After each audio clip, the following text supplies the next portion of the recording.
दोस्तों जय हिंद। मैं हूं रवि शुक्ला और आप मेरे साथ देख रहे हैं the new Bharat. The new Bharat के विशेष कार्यक्रम लव जिंदगी और लव जिंदगी के भीतर जहां हम बात करते हैं जिंदगी को करीब से जानने की और जिंदगी को जीने की, और जिंदगी को जीने की कला सिखाने के लिए जिन्होंने जिंदगी को करीब से देखा है, जिंदगी की हकीकत जो जानते हैं, ऐसे शख्सियत को हम इस पटल पर लाते हैं ताकि आप उनसे सीख सकें, उनसे समझ सकें।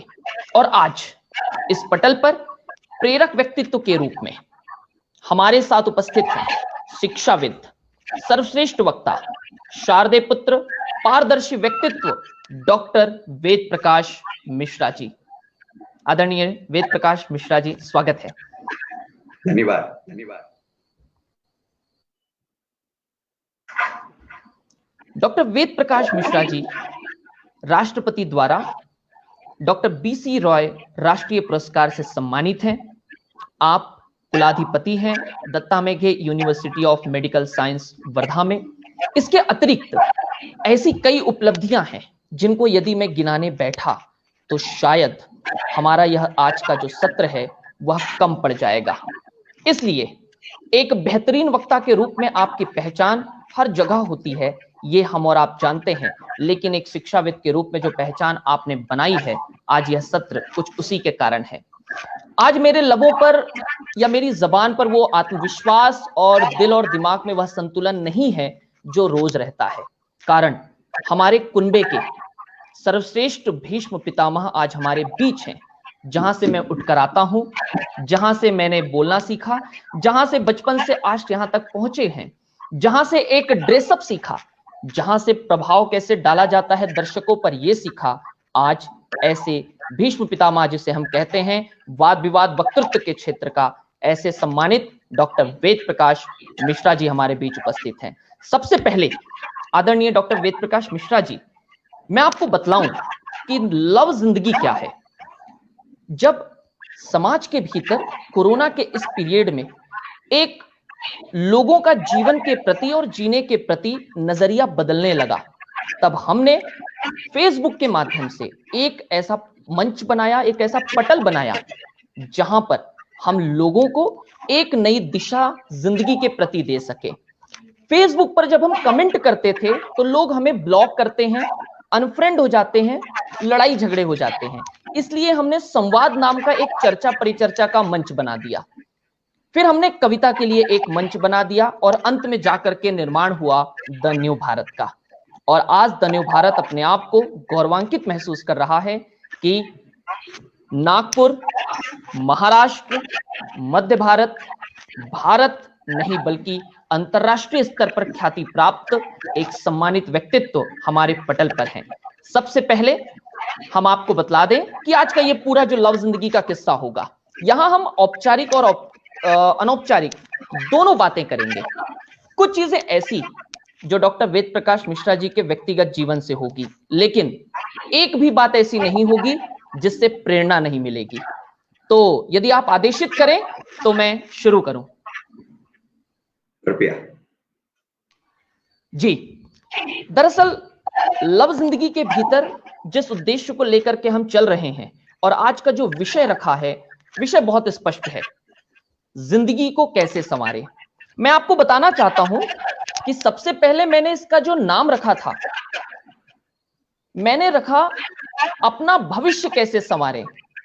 लेकिन भाई भविष्य संवारना तो एक अलग चीज है, लेकिन जिंदगी संवारना एक बहुत बड़ी बात है, कला है।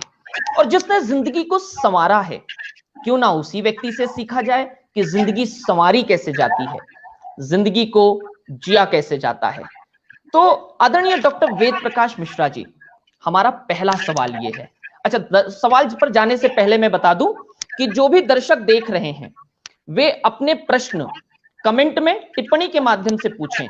मुझे इस बात की खुशी होगी और डॉक्टर वेद प्रकाश मिश्रा जी को भी कि आपके प्रश्न ज्यादा आए और हमारे प्रश्न कम हो तो चलेगा।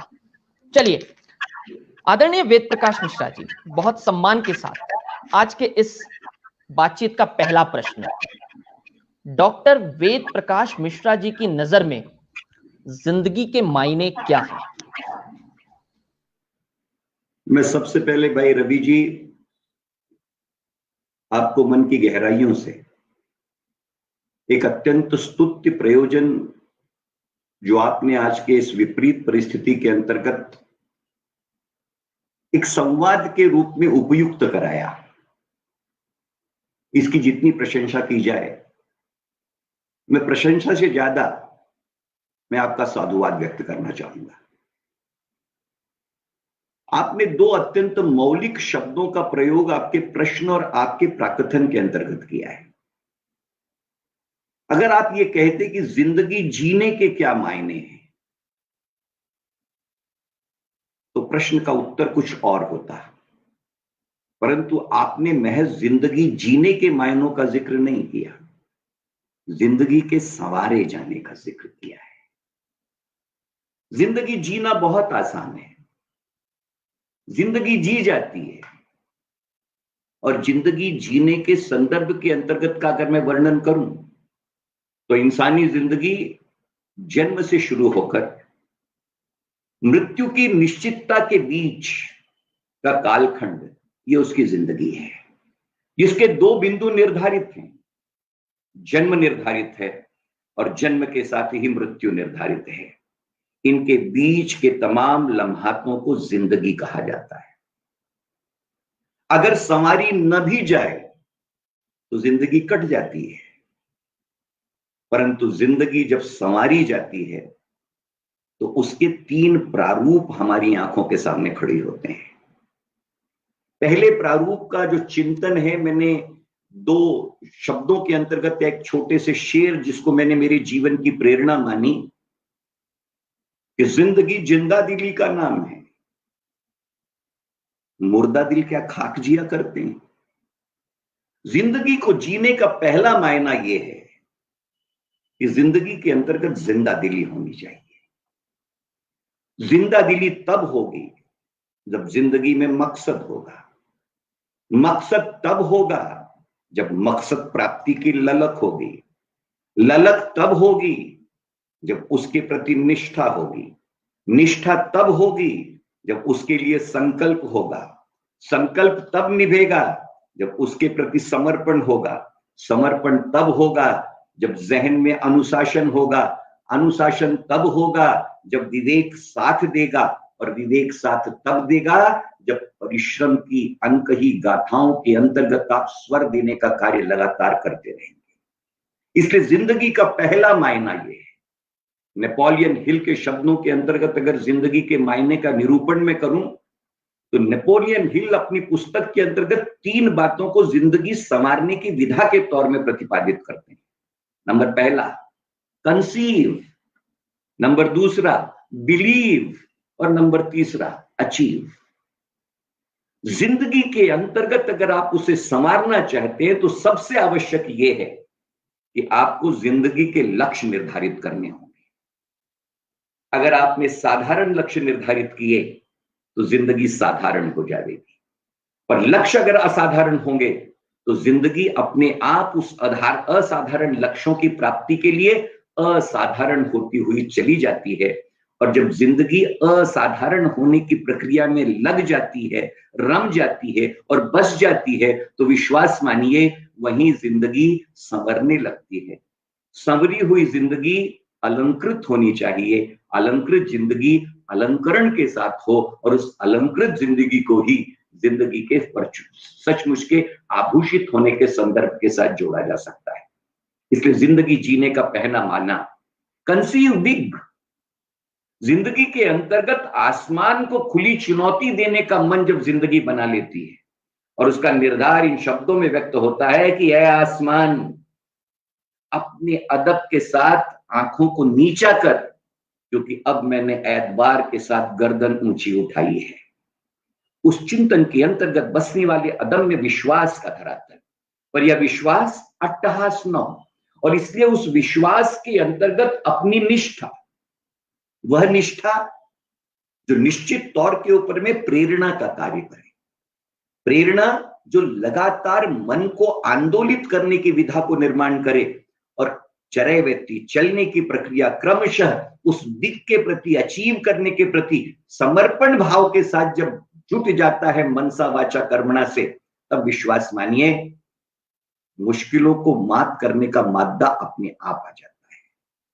इसलिए जिंदगी जीने का दूसरा मायना, जिंदगी तब तक नहीं संवरती जब तक हम और आप किसी आकस्मिकता का इंतजार करते हैं कि कुछ तो ऐसा हो जाएगा और मेरे पास प्राप्यता प्राप्त हो जाएगी।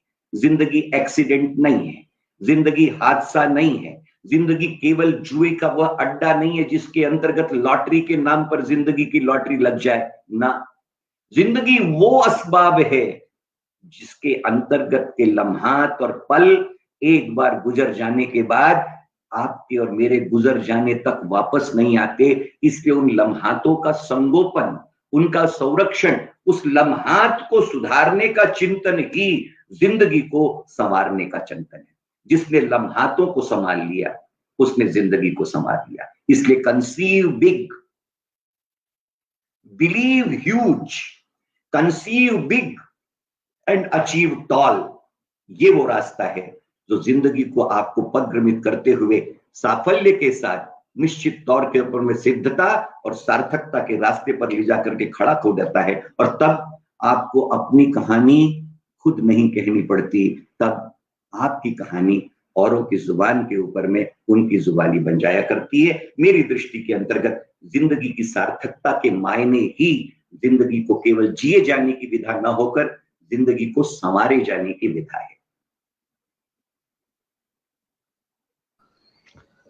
आदरणीय डॉक्टर वेद प्रकाश मिश्रा जी ने जिस खूबसूरती के साथ पहले ही प्रश्न में पूरे विषय को समाहित करके रख दिया कि जिंदगी जिंदा दिली का नाम है, बुज़दिल क्या खाक जिया करते हैं।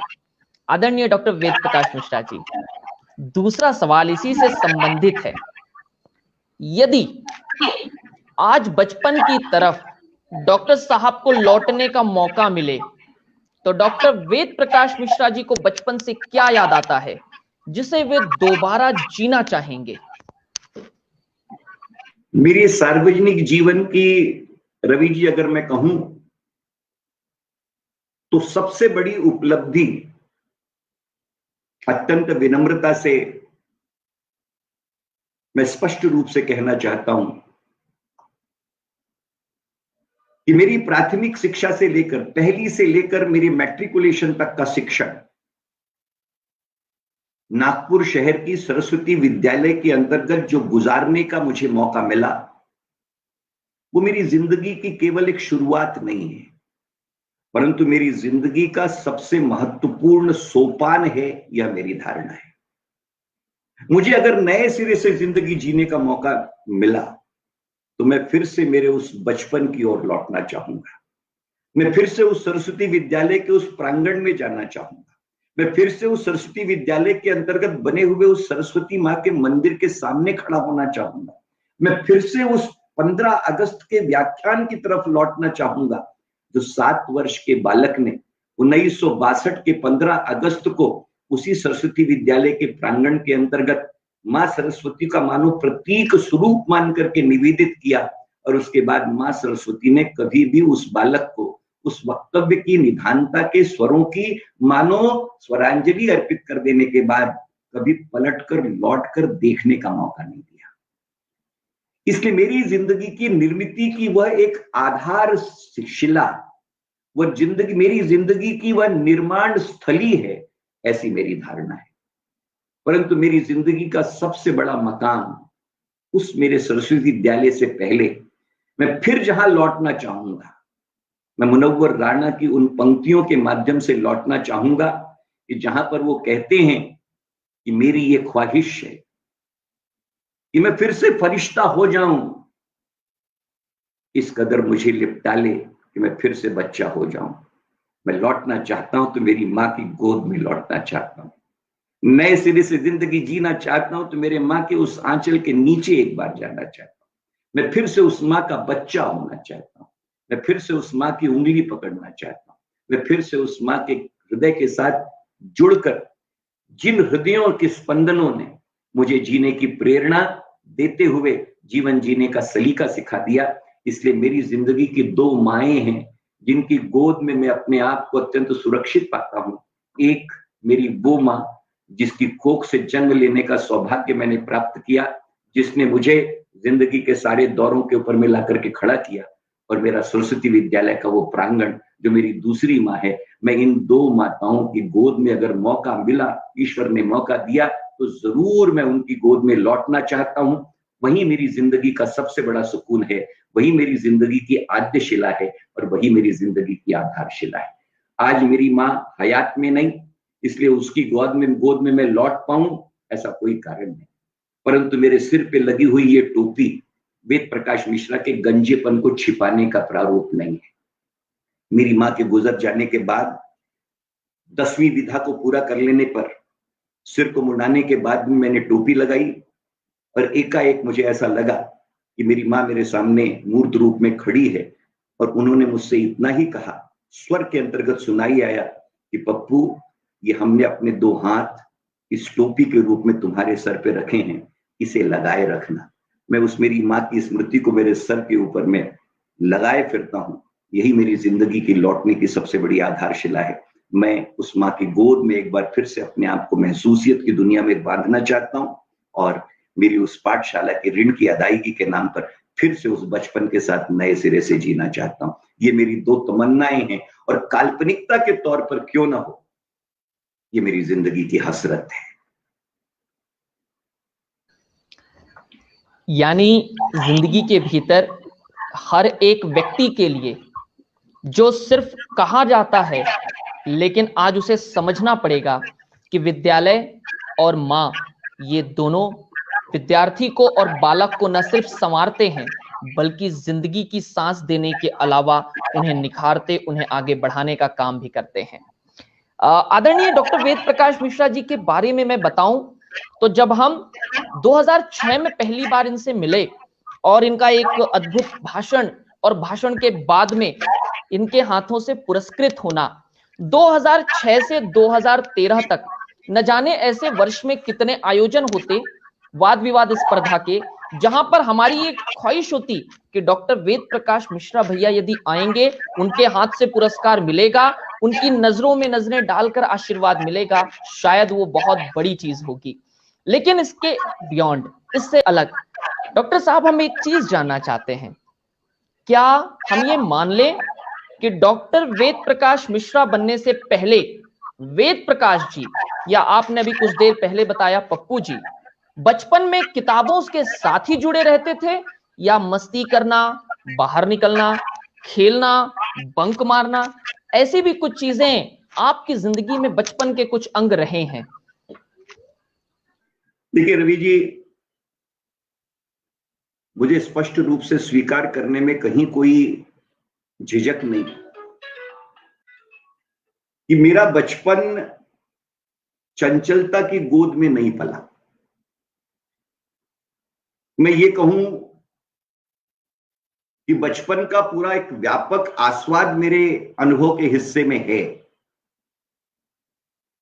तो शायद बचपन का सहज रूप,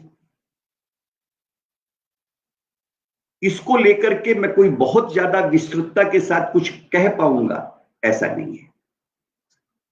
और मुझे कई बार ऐसा लगता है कि अल्टीमेटली मेरे बचपन के अंतर्गत एक साधारण बचपन जो होता है वो मुझे मयस्सर क्यों नहीं हुआ, और इसको लेकर के अत्यंत प्रामाणिकता से अतीत को देखने के बाद मुझे ऐसा लगा कि आपको बहुत कम उम्र के अंतर्गत मिलने वाला रिकॉग्निशन ये अपनी एक कीमत वसूल कर लेता है। अत्यंत, मैं कदाचित दूसरे वर्ग का विद्यार्थी रहा होऊंगा 1962 में। उस समय की मिली हुई प्रतिभा का रिकॉग्निशन, इसने जिंदगी में उस बाल मन के अंतर्गत उस रिकॉग्निशन के प्रति कदाचित न जाने कौन सा भाव रहा होगा, पर एक आस्वाद का निर्माण किया। और विश्वास करिए, उस आस्वाद ने उस कच्ची उम्र से ही मानो जिम्मेदारी के एहसासों का न जाने कौन सा रंग रंगा, कि सचमुच बचपन का जो आह्लादित स्वरूप है वो मेरे हिस्से में आया, ऐसा मुझे नहीं लगता। परंतु फिर भी जैसा आपने कहा कि मैं ये कहूं कि मैंने गिल्ली डंडा कब खेला, मुझे याद नहीं। मैं ये कहूं कि मैंने पतंग कब उड़ाई, मुझे याद नहीं। मैं ये कहूं कि मैंने बचपन के अंतर्गत बसने वाली मस्खरियां कब की, मुझे याद नहीं। और उसका एक कारण है, रिकॉग्निशन के अलावा मैं मूल रूप से, मेरी जो बड़ी बहन शशि त्रिपाठी हैं, मैं उनके साथ रहा, स्कूल उन्हीं के साथ आना, उन्हीं के साथ जाना। तो उनके साथ में होने के कारण वस्तुतः मानो स्कूल के अंतर्गत मेरी मां की आंखें भले घर में रही होंगी, परंतु शशि दीदी की आंखों ने सदैव, मुझे ऐसा लगता था कि स्कूल के अंतर्गत मुझे वो निहार रही है। और शायद इसलिए कह रहा हूं कि मैं अधिकार वाणी से अगर ये कहना चाहूंगा तो शायद वो अतिशयोक्ति लगेगी, परंतु शायद सार्वजनिकता के रिकॉग्निशन के एहसासों ने निश्चित तौर के ऊपर में अकाउंटेबिलिटी का कुछ न कुछ पुट, जिसे मैं बैक ऑफ द माइंड के अंतर्गत कहूंगा, डाला। और वो पूरे स्कूल के कालखंड के अंतर्गत, मतलब मैं विनम्रता से कहूं कि कल ही मैं मेरे सबसे लघु भ्राता ब्रिगेडियर प्रमोद मिश्रा से बात कर रहा था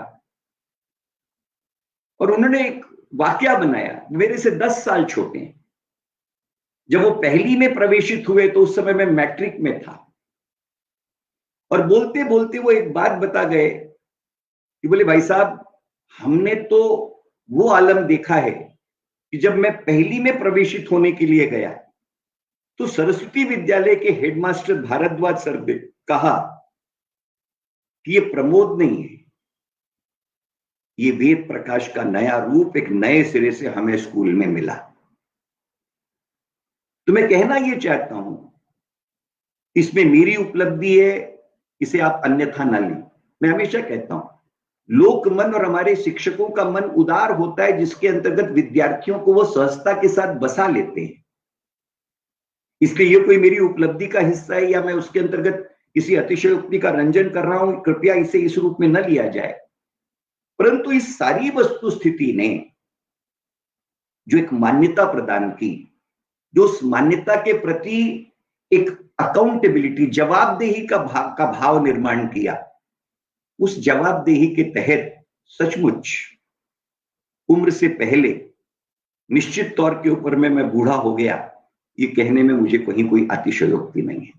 इसलिए जीवन की बहुत अधिक चंचलता के साथ मेरा साक्षात्कार इस पूरी जिंदगी में नहीं हो पाया, और अगर ये कमी है तो इस कमी के साथ मैंने जिंदगी गुजारी है, परंतु ये कमी मुझे आज तक कभी खली नहीं, ये कहने में भी मुझे, और इसे लेकर केवल खली नहीं, कोई खलबली मेरे मन के अंतर्गत नहीं है। मैं तो ये मान करके चलता हूं कि कदाचित वो फॉर्मेटिव स्वरूप ही था जिसने जमीन इतनी पुख्ता कर दी कि उस पर आगे की चीजें और आगे की ईंटें सहजता से जोड़ पाया। ये मेरे लिए उन लोगों की क्रियाशीलता का संदर्भ था, इसलिए वास्तविक क्रेडिट उन्हें जाता है, ये कहने में भी मुझे कहीं कोई झिझक नहीं। आदरणीय डॉक्टर वेद प्रकाश मिश्रा जी ने बहुत ही नम्रता और शालीनता के साथ हमें इस बात का एहसास करा दिया कि यदि आप पर जिम्मेदारी का भाव आ जाए और यदि कोई विश्वास कर ले और आपको जिम्मेदार मानने लगे, तो आपका ईमानदार हो जाना उस जिम्मेदारी के प्रति बहुत अनिवार्य हो जाता है। और सही रूप में जब एक छोटा भाई किसी विद्यालय में प्रवेश करे और उनका बड़ा भाई वहां से पढ़कर निकला हो, तो एक जिम्मेदारी का भाव जो पिछला भाई बना करके गया है वो छोटे भाई पर यकीनन रहती है। मैं इसी के साथ में जुड़ा हुआ एक सवाल और जानना चाहूंगा। डॉक्टर वेद प्रकाश मिश्रा को एजुकेशनिस्ट तो जाना जाता है, लेकिन यदि पूरे भारत में सबसे अलग पहचान है, मैंने नासिक में डॉक्टर वेद प्रकाश मिश्रा जी को बुलाया, जहां पर आदरणीय राहुल देव जी भी आए थे। राहुल देव जी को दोपहर में निकलना था, दोपहर नहीं, सुबह निकलना था। जैसे ही उन्हें पता चला कि वेद प्रकाश जी आ रहे हैं, मैं मुंबई तो शाम तक भी पहुंचा तो मुझे विमान मिल जाएगा, लेकिन वेद को सुनने का मौका शायद दोबारा जल्दी नहीं मिलेगा। उन्होंने गाड़ी को मुझसे कहा कि आप गाड़ी को विलंब से मंगाइए, हम पहले चलेंगे, वेद जी को सुनेंगे और उसके बाद आगे बढ़ेंगे। और उसके बाद जो भी चीजें हुई उसके भैया खुद साक्षीदार हैं। लेकिन मैं जानना चाहता हूं कि वेद प्रकाश मिश्रा जी के जीवन में पहले भाषण का तो आपने जिक्र कर दिया, 1962 में आया, लेकिन कैसे आया, किस रूप में आया, और उसके साथ जुड़ा कोई वाक्य या अनुभव, ताकि अन्य लोग ये जान पाएं कि वेद प्रकाश मिश्रा जिस वक्ता के रूप में जाने जाते हैं उसके पीछे मकसद क्या रहा है। जी देखिए, सबसे पहले आपने जिस घटना का जिक्र किया, मैं मेरे बंधुवर भाई राहुल जी का हृदय से साधुवाद व्यक्त करना चाहता हूं। और कदाचित उनके उस व्यक्तिमत्व ने ये हम सबके सामने उदाहरण रखा कि जो लोग जितने अधिक बड़े होते हैं वे कितने विनम्र होते हैं।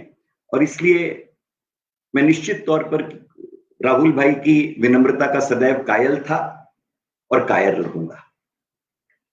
जैसा मैंने कहा कि मेरा पहला व्याख्यान स्कूल में 15 अगस्त का जो कार्यक्रम होता है, उस कार्यक्रम के अंतर्गत प्राइमरी स्कूल से एक बच्चे को व्याख्यान करना होता है। ये स्कूल की परंपरा थी। एक प्राइमरी स्कूल का बोलेगा, एक सेकेंडरी स्कूल का बोलेगा, एक हायर सेकेंडरी विभाग से बोलेगा। अब मेरा चयन क्यों किया गया ये मुझे नहीं मालूम, और इसका कारण मैं नहीं बता पाऊंगा कि भाई मुझे क्यों, मैं तो पहली का विद्यार्थी था। परंतु चयन किया गया, और चयन किए जाने के बाद में जो पहला व्याख्यान देने का सद्भाग्य मुझे प्राप्त हुआ, मैं कभी नहीं भूलूंगा। उस व्याख्यान की पूरी स्क्रिप्ट मेरे आदरणीय पिताजी माननीय गंगा प्रसाद मिश्र जी ने लिखी थी, और उस स्क्रिप्ट को व्यक्त करते समय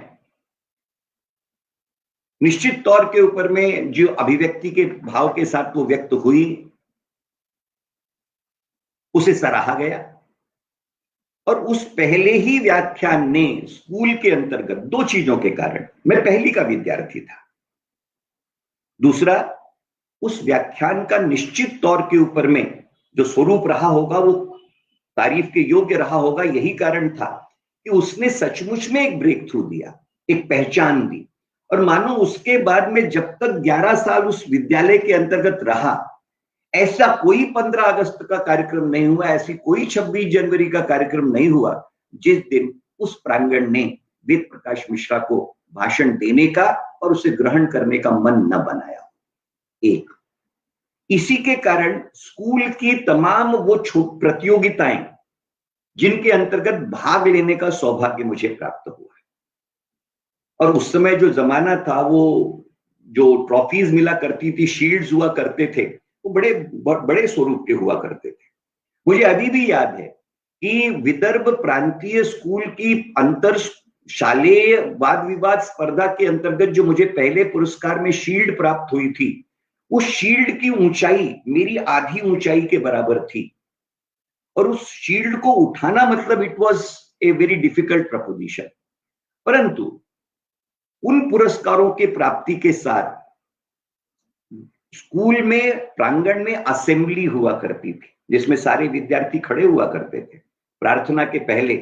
उस असेंबली के अंतर्गत उस पुरस्कार वितरण की घोषणा होती थी, और उस पुरस्कार विजेता को स्कूल के प्रांगण की उस असेंबली के सामने बुला करके हेडमास्टर उसकी पीठ थपथपा करके उसे सम्मानित करते थे।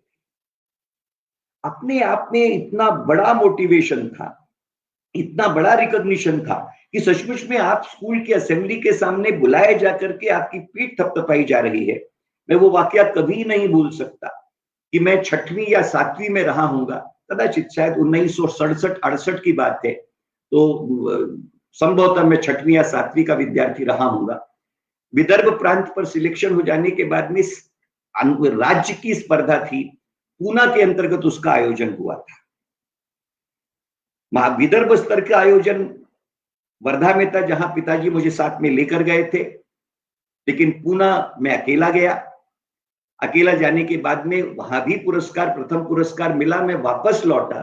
आप आश्चर्य करेंगे, उस समय कोई कम्युनिकेशन के साधन नहीं थे, परंतु मेरे हेडमास्टर साहब ये जानते थे कि मैं महाराष्ट्र एक्सप्रेस से लौटने वाला हूं, और चूंकि पिताजी को स्टेशन पर आने में देर हुई, उसके पहले ही गाड़ी आकर के मैं निकला, और मैं हतप्रभ था कि मेरे स्कूल के हेडमास्टर 2 शिक्षकों के साथ मुझे स्टेशन पर रिसीव करने के लिए खड़े थे।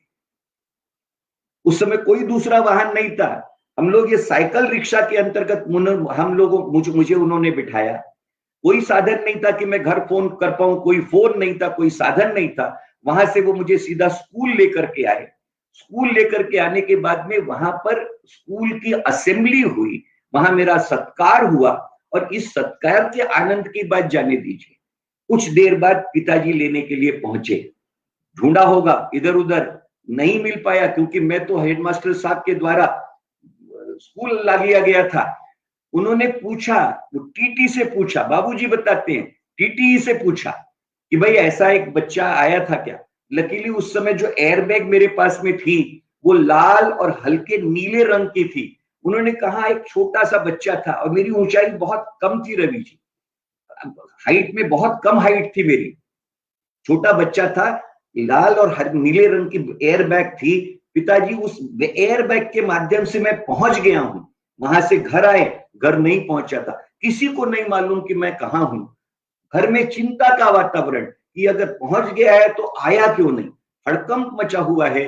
और इसके बाद मैं शशि दीदी के साथ उस पूरे समापन के बाद में जब हम घर पहुंचे हैं, और शशि दीदी ने जब वाकया बताया है, तो मैं आज भी कहता हूं कि मेरी माँ के आंख से छलकते हुए वो आनंद के आंसू, मेरे पिताजी की आंख से छलकते हुए आनंद के आंसू, ये मेरी धरोहर है। और वही उसी धरोहर ने मुझे जीवन के अंतर्गत वक्तव्य इस स्वरूप को लेकर, और मेरी माता जी जो हमेशा कहा करती थी कि बेटा तुम्हारे मुंह के अंतर्गत, तुम्हारी जिह्वा पर सरस्वती का वास है। सरस्वती के मंदिर के सामने से शुरू हुआ प्रवास, माँ के आशीर्वाद में जो कहा कि बेटा तुम्हारी जिह्वा पर सरस्वती का वास है, मैं उसी की आराधना का आराध्य दैवत मानकर एक छोटी सी पूजा अर्चना करने वाला याचक हूं। और मेरी उस याचना को मां सरस्वती ने, मेरी मां के आशीर्वाद ने इस रूप में कायनात तक प्रस्तुत करने का सौभाग्य मुझे दिया। ये उनके आशीर्वाद का फल है, ऐसी मेरी धारणा है, और ये उसी की थाती है, ये मेरी भावना है। यानी जो दर्शक हैं और जो बाद में देखेंगे, जिंदगी के जो विभिन्न आयाम डॉक्टर वेद प्रकाश मिश्रा जी के जीवन से हमें प्राप्त हो रहे हैं। बचपन में जिम्मेदारी का भाव, माता के प्रति समर्पण, विद्यालय के प्रति समर्पण हमें दिखाई दिया। अब एक बहुत अहम सवाल मैं पूछने जा रहा हूं। कहा यह जाता है, आपने स्वयं जिक्र किया कि पहला भाषण आदरणीय बाबूजी ने लिख करके दिया है, लेकिन हम ये जानना चाहेंगे डॉक्टर वेद प्रकाश मिश्रा जी के जीवन में शिक्षकों का कितना योगदान, और सबसे प्रमुख गुरु कौन डॉक्टर वेद प्रकाश मिश्रा जी का? जी देखिए, इंसानी जिंदगी के अंतर्गत हमारी उपलब्धियों की आधारशिला ये हमारे गुरुजन रखते हैं। मैं अत्यंत विनम्रता से कहना चाहूंगा, जिंदगी को सचमुच में स्थापत्य देने का कार्य ये आपके शिक्षक करते हैं। मैं 3 चीजों को आपके सामने स्पष्टता से रखना चाहूंगा।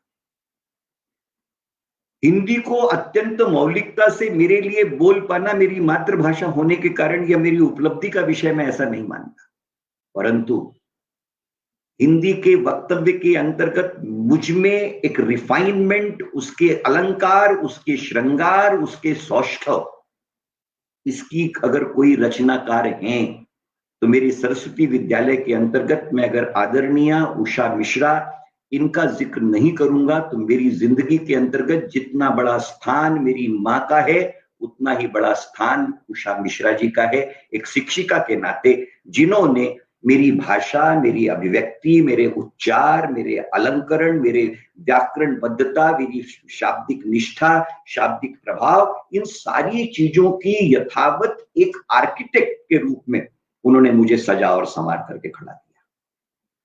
मैं दूसरा आपके सामने चिंतन करना चाहूंगा। मैं फिर विनम्रता से कहूंगा, अंग्रेजी में कहे गए वाक्य के अंतर्गत अगर थोड़ा सा भी ग्रामर का खटका होगा तो वेद प्रकाश मिश्रा के कानों में खटकता है। इतनी जबरदस्त अंग्रेजी की व्याकरण निष्ठा मेरी मां अंग्रेजी नहीं जानती थी। वेद प्रकाश मिश्रा के अंग्रेजी का एकमात्र कारण, और मैं जिम्मेदारी से कह रहा हूं, मुझे अपनी अंग्रेजी पर गर्व है। पर अंग्रेजी पर वेद प्रकाश मिश्रा के गर्व का कारण अगर वेद प्रकाश मिश्रा होते तो शायद वे गर्वी कहे जा सकते थे। मेरी अंग्रेजी की देन के ऊपर में अगर दावा करने का अधिकार है तो मेरी राव टीचर का है, मेरी वर्मा टीचर का है, LS गोपालन सर का है, जिन्होंने व्याकरण के रूप में इतना पुख्ता कर दिया मुझे, जिन्होंने अंग्रेजी के उपयोग को लेकर के इतना मजबूत बना दिया, जिन्होंने कॉम्प्लेक्स सेंटेंस का इतना बड़ा टेस्ट मेरे जहन में पैदा किया कि अब वेद प्रकाश मिश्रा को अंग्रेजी के साधारण वाक्यों के साथ जीना नहीं पड़ता। अंग्रेजी के कॉम्प्लेक्स सेंटेंस वेद प्रकाश मिश्रा की जबान पर नर्तन करने के लिए अगर मजबूर हैं तो उसका कारण वेद प्रकाश मिश्रा का किसी भी प्रकार का एक व्यापकता का स्वरूप न होकर ये उन शिक्षकों ने दी हुई देन है, जिस धरोहर को मैं आज तक कैपिटलाइज करते चला जा रहा हूं।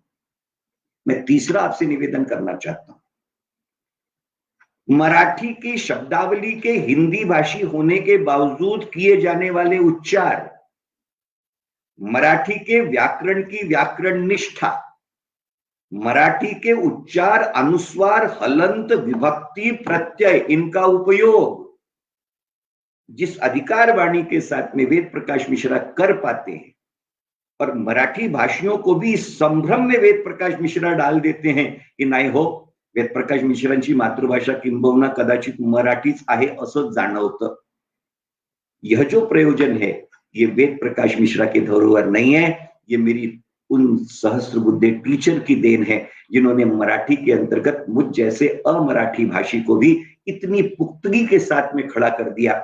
इसलिए भाषाओं के अलंकरण, भाषाओं की शुद्धता, भाषाओं का व्याकरण, भाषाओं की व्याप्ति, भाषाओं के शब्दों की पकड़ और भाषाओं के शब्दों के अंतर्गत अलंकरण के छंदों के साथ में व्यक्त होने वाला कलरव, ये वेद प्रकाश मिश्रा का करिश्मा नहीं। ये हिंदी की बात अगर मैं कहूं तो उषा मिश्रा का कर्ज उन्होंने मुझे जो दिया है मैं उसका ऋणी हूं। अंग्रेजी के धरातल पर कहूं तो मैं आज भी मेरी राव टीचर, वर्मा टीचर और गोपालन सर का कर्जदार हूं। और अगर मैं मराठी की बात कहूं तो ये मराठी मेरी सहस्त्रबुद्धे टीचर की दी हुई एक मुक्त हस्त से दी हुई देन है, जिसके कर्ज के अंतर्गत मैं आज हूं। इसलिए हम और आप अत्यंत, मेरी स्पष्ट धारणा है कि हमारी जिंदगी के अंतर्गत शिक्षक जो हमें देते हैं वो हमारी मूल पूंजी है, और इस पूंजी को फिर हम कैसे इन्वेस्ट करके उसका मूल्यांकन, उसका मल्टीप्लिकेशन, उसकी व्यापकता, उसका स्वरूप बढ़ाएं, ये हम पर है। परंतु मूल पूंजी, जिस तरीके से संस्कारों की मूल पूंजी परिवार देता है, उसी तरीके से ज्ञान की मूल पूंजी ये शिक्षक देते हैं। और इसलिए शिक्षक ही हमारी जिंदगी की नींव के केवल नींवकार नहीं, वो हमारी जिंदगी के शिल्पकार हैं। हम उनके शिल्पी हैं और हम उनके केवल शिल्पी हैं। इसलिए उन शिल्पकारों की कामनाओं को पूर्णता के यथार्थ धरातल पर उतारते चले जाने का उपक्रम ये जिंदगी का मकसद होना चाहिए, यह मेरी स्पष्ट धारणा है। इसलिए मैं जिंदगी के अंतर्गत मेरी जिस तरीके से मां के कर्ज से मुक्त नहीं हो सकता, मैं जिंदगी के अंतर्गत उसी तरीके से मेरे शिक्षकों के कर्जे से मुक्त नहीं हो सकता। मैं उस कर्ज में हूं, मैं उनका कर्जदार हूं, और मैं उसी कर्ज के अंतर्गत जीवन की अंतिम सांस तक जीना चाहता हूं। यही मेरी जीवन की लालसा है। मकसद कहने का मुझे कोई अधिकार नहीं, पर अदम्य लालसा का ये भाव उस दिन भी था, आज भी है, और ये आजीवन बना रहेगा।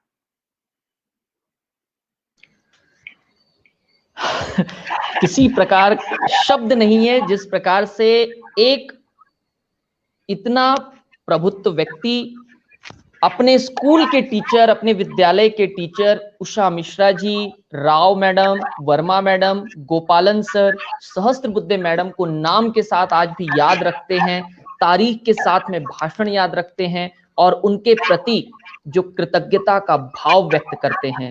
यकीनन ये विरले हैं जो जिंदगी के भीतर इस प्रकार से बहुत कम किस्मत से मिलते हैं, लेकिन मिल जाते हैं तो उनका आशीर्वाद कभी खत्म नहीं होता। आदरणीय वेद प्रकाश जी, अगला सवाल इसी से संबंधित है। इसके पीछे का एक मकसद है कि यदि आज का यूथ इसे सुने, आज का युवा इसे सुने, तो उसे एक संदेश भी जाएगा। हम ये जानना चाहते हैं कि आदरणीय डॉक्टर वेद प्रकाश मिश्रा क्या वही बन पाए जो महाविद्यालय में या विद्यालयीन जीवन में वे बनना चाहते थे, या सोचा कुछ और था, पटरी पर गाड़ी कहीं और लगी और पहुंची किसी और स्टेशन तक? जी। पुनः इसे धृष्टता न माना जाए। मैं उस युग की बात बता रहा हूं जब मैथमेटिक्स और बायोलॉजी ग्रुप अलग हुआ करते थे और मेडिकल में प्रवेश के लिए आपको बायोलॉजी ग्रुप का होना अनिवार्य था। 9th क्लास के अंतर्गत चयन करना था कि मैं मैथमेटिक्स ग्रुप में जाऊं या बायोलॉजी के ग्रुप में जाऊं।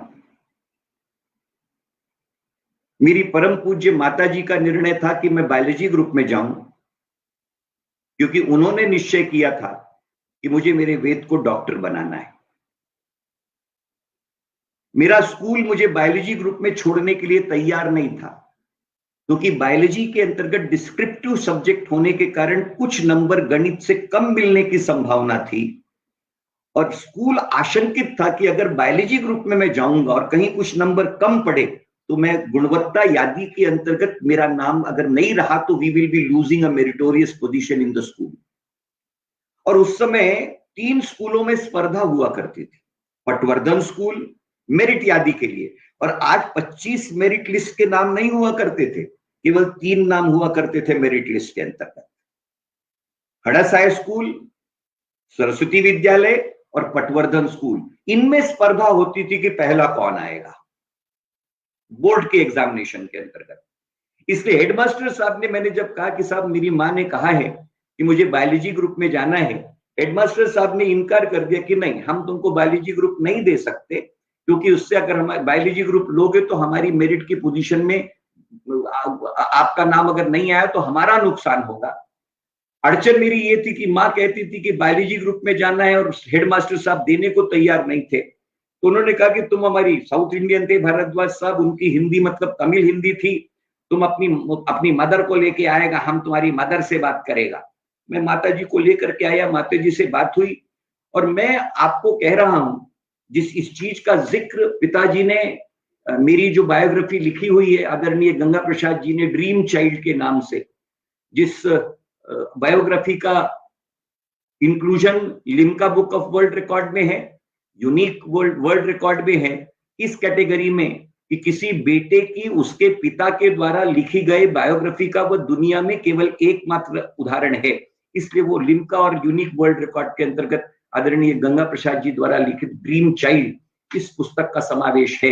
इस पुस्तक के अंतर्गत, इस बायोग्राफिकल स्केच के अंतर्गत पिताजी ने इस घटनाक्रम का जिक्र किया हुआ है कि हेडमास्टर साहब के पास में मेरी माताजी ने जब कहा कि नहीं, मैं वेद प्रकाश मिश्रा को बायोलॉजी ग्रुप में डालने का मैं निश्चय ले चुकी हूं, और तब हेडमास्टर साहब ने कहा कि बहन जी, क्या आपको विश्वास है कि वेद प्रकाश मिश्रा मेडिकल कॉलेज में प्रवेश लेकर के डॉक्टर बन जाएंगे? और मेरी माँ का उत्तर था, सर आप चिंता मत करिए, ये एक माँ का विश्वास है। मैं कोट अनकोट कर रहा हूं, माँ का विश्वास है। इसलिए विश्वास मानिए रवि जी, मेरी जिंदगी के सारे फलसफे ये मेरे विश्वास के हैं, ये मैं मानने के लिए तैयार नहीं। ये उस माँ का विश्वास है जिस विश्वास के साथ मैं सपने में भी कभी विश्वासघात नहीं कर सकता था, और उस विश्वास के प्रति, उस विश्वास को बनाए रखने का संकल्प ही जीवन के तमाम पड़ावों की प्रेरणा है। इसलिए मैं जो कुछ आज हूं वो जिस प्रेरणा स्तंभ पर खड़ा है, मेरे पिता का आशीर्वाद और मेरी माँ की प्रेरणा, मेरी माँ का वो अदम्य विश्वास जो उन्होंने 1969 के अंतर्गत व्यक्त किया था वह विश्वास मेरी थाती है, वह विश्वास मेरी धरोहर है और मैं केवल उसका कस्टोडियन हूं। उस कस्टोडियन के नाते जिंदगी ने सारे मुकामों से गुजार करके लाकर खड़ा किया है।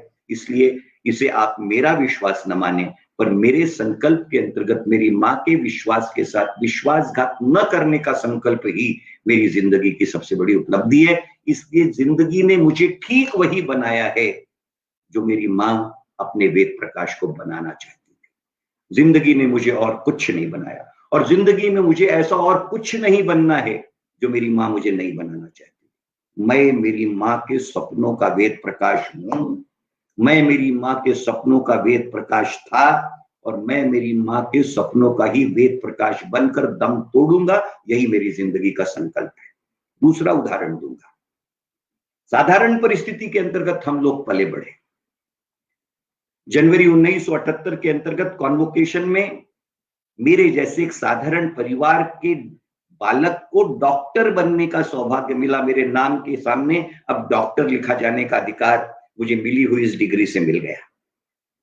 उस डिग्री को देखकर मन में एक विचार आया कि देखो आखिर ये कागज का टुकड़ा है।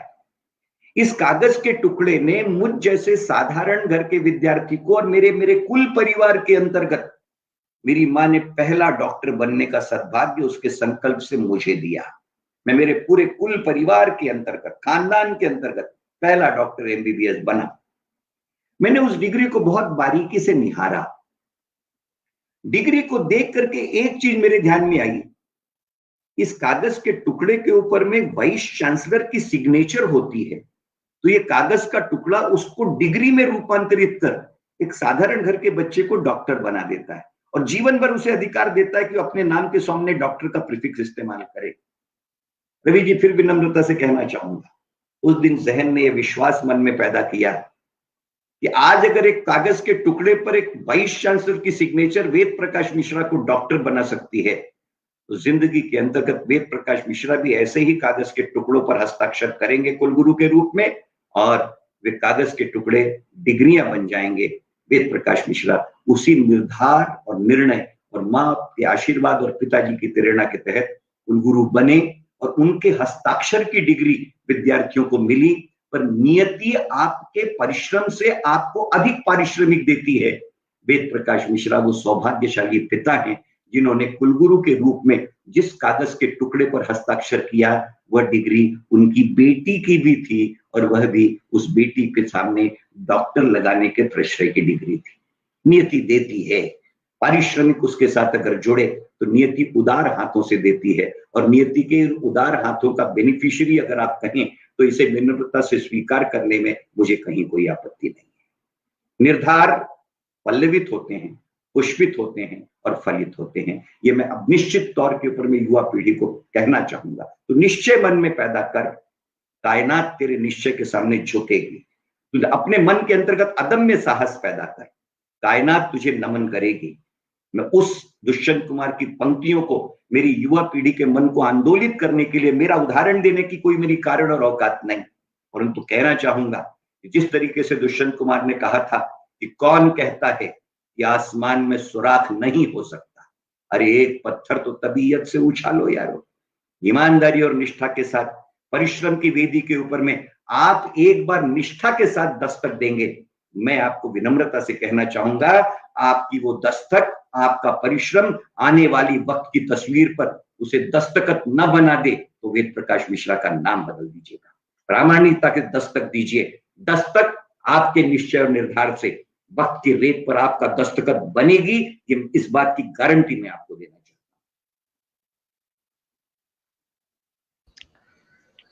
आदरणीय डॉक्टर वेद प्रकाश मिश्रा जी ने जिस प्रकार से अपना उदाहरण दे करके पहले डॉक्टर बनने के लिए मां का सपना और मां के विश्वास पर खरा उतर करके वाइस चांसलर की हस्ताक्षर देखने के बाद उसका सपना संजोया और आज वे चांसलर के पद पर। और मैं दर्शकों को बतलाना चाहता हूं कि आदरणीय doctor Ved Prakash Mishra ji Medical Council of India के चेयरमैन रहे हैं।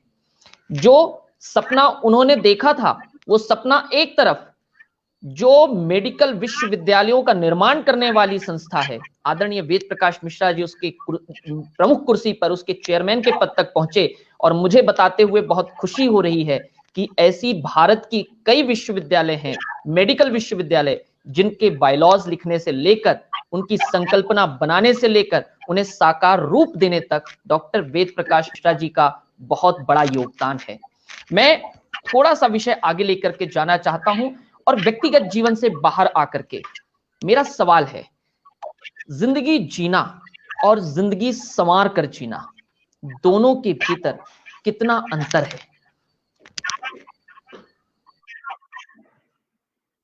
मैंने जैसा आपके प्रथम प्रश्न के उत्तर में ही एक स्पष्ट गोई के साथ इशारा करने का प्रयास किया, इसको लेकर आपके प्रश्न का औचित्य अगर मैं कहूं तो मैं 4 पंक्तियों में शायद ज्यादा बेहतरीन तरीके से व्यक्त कर सकता हूं, जो बहुत सटीक मुझे लगती हैं कि यूं तो जीने के लिए लोग जिया करते हैं, लाभ जीवन का नहीं फिर भी लिया करते हैं, मौत से पहले मरते हैं हजारों लेकिन जिंदगी उनकी है जो मर के जिया करते हैं। इन संदर्भों के अंतर्गत एक सांकेतिक गहराई है।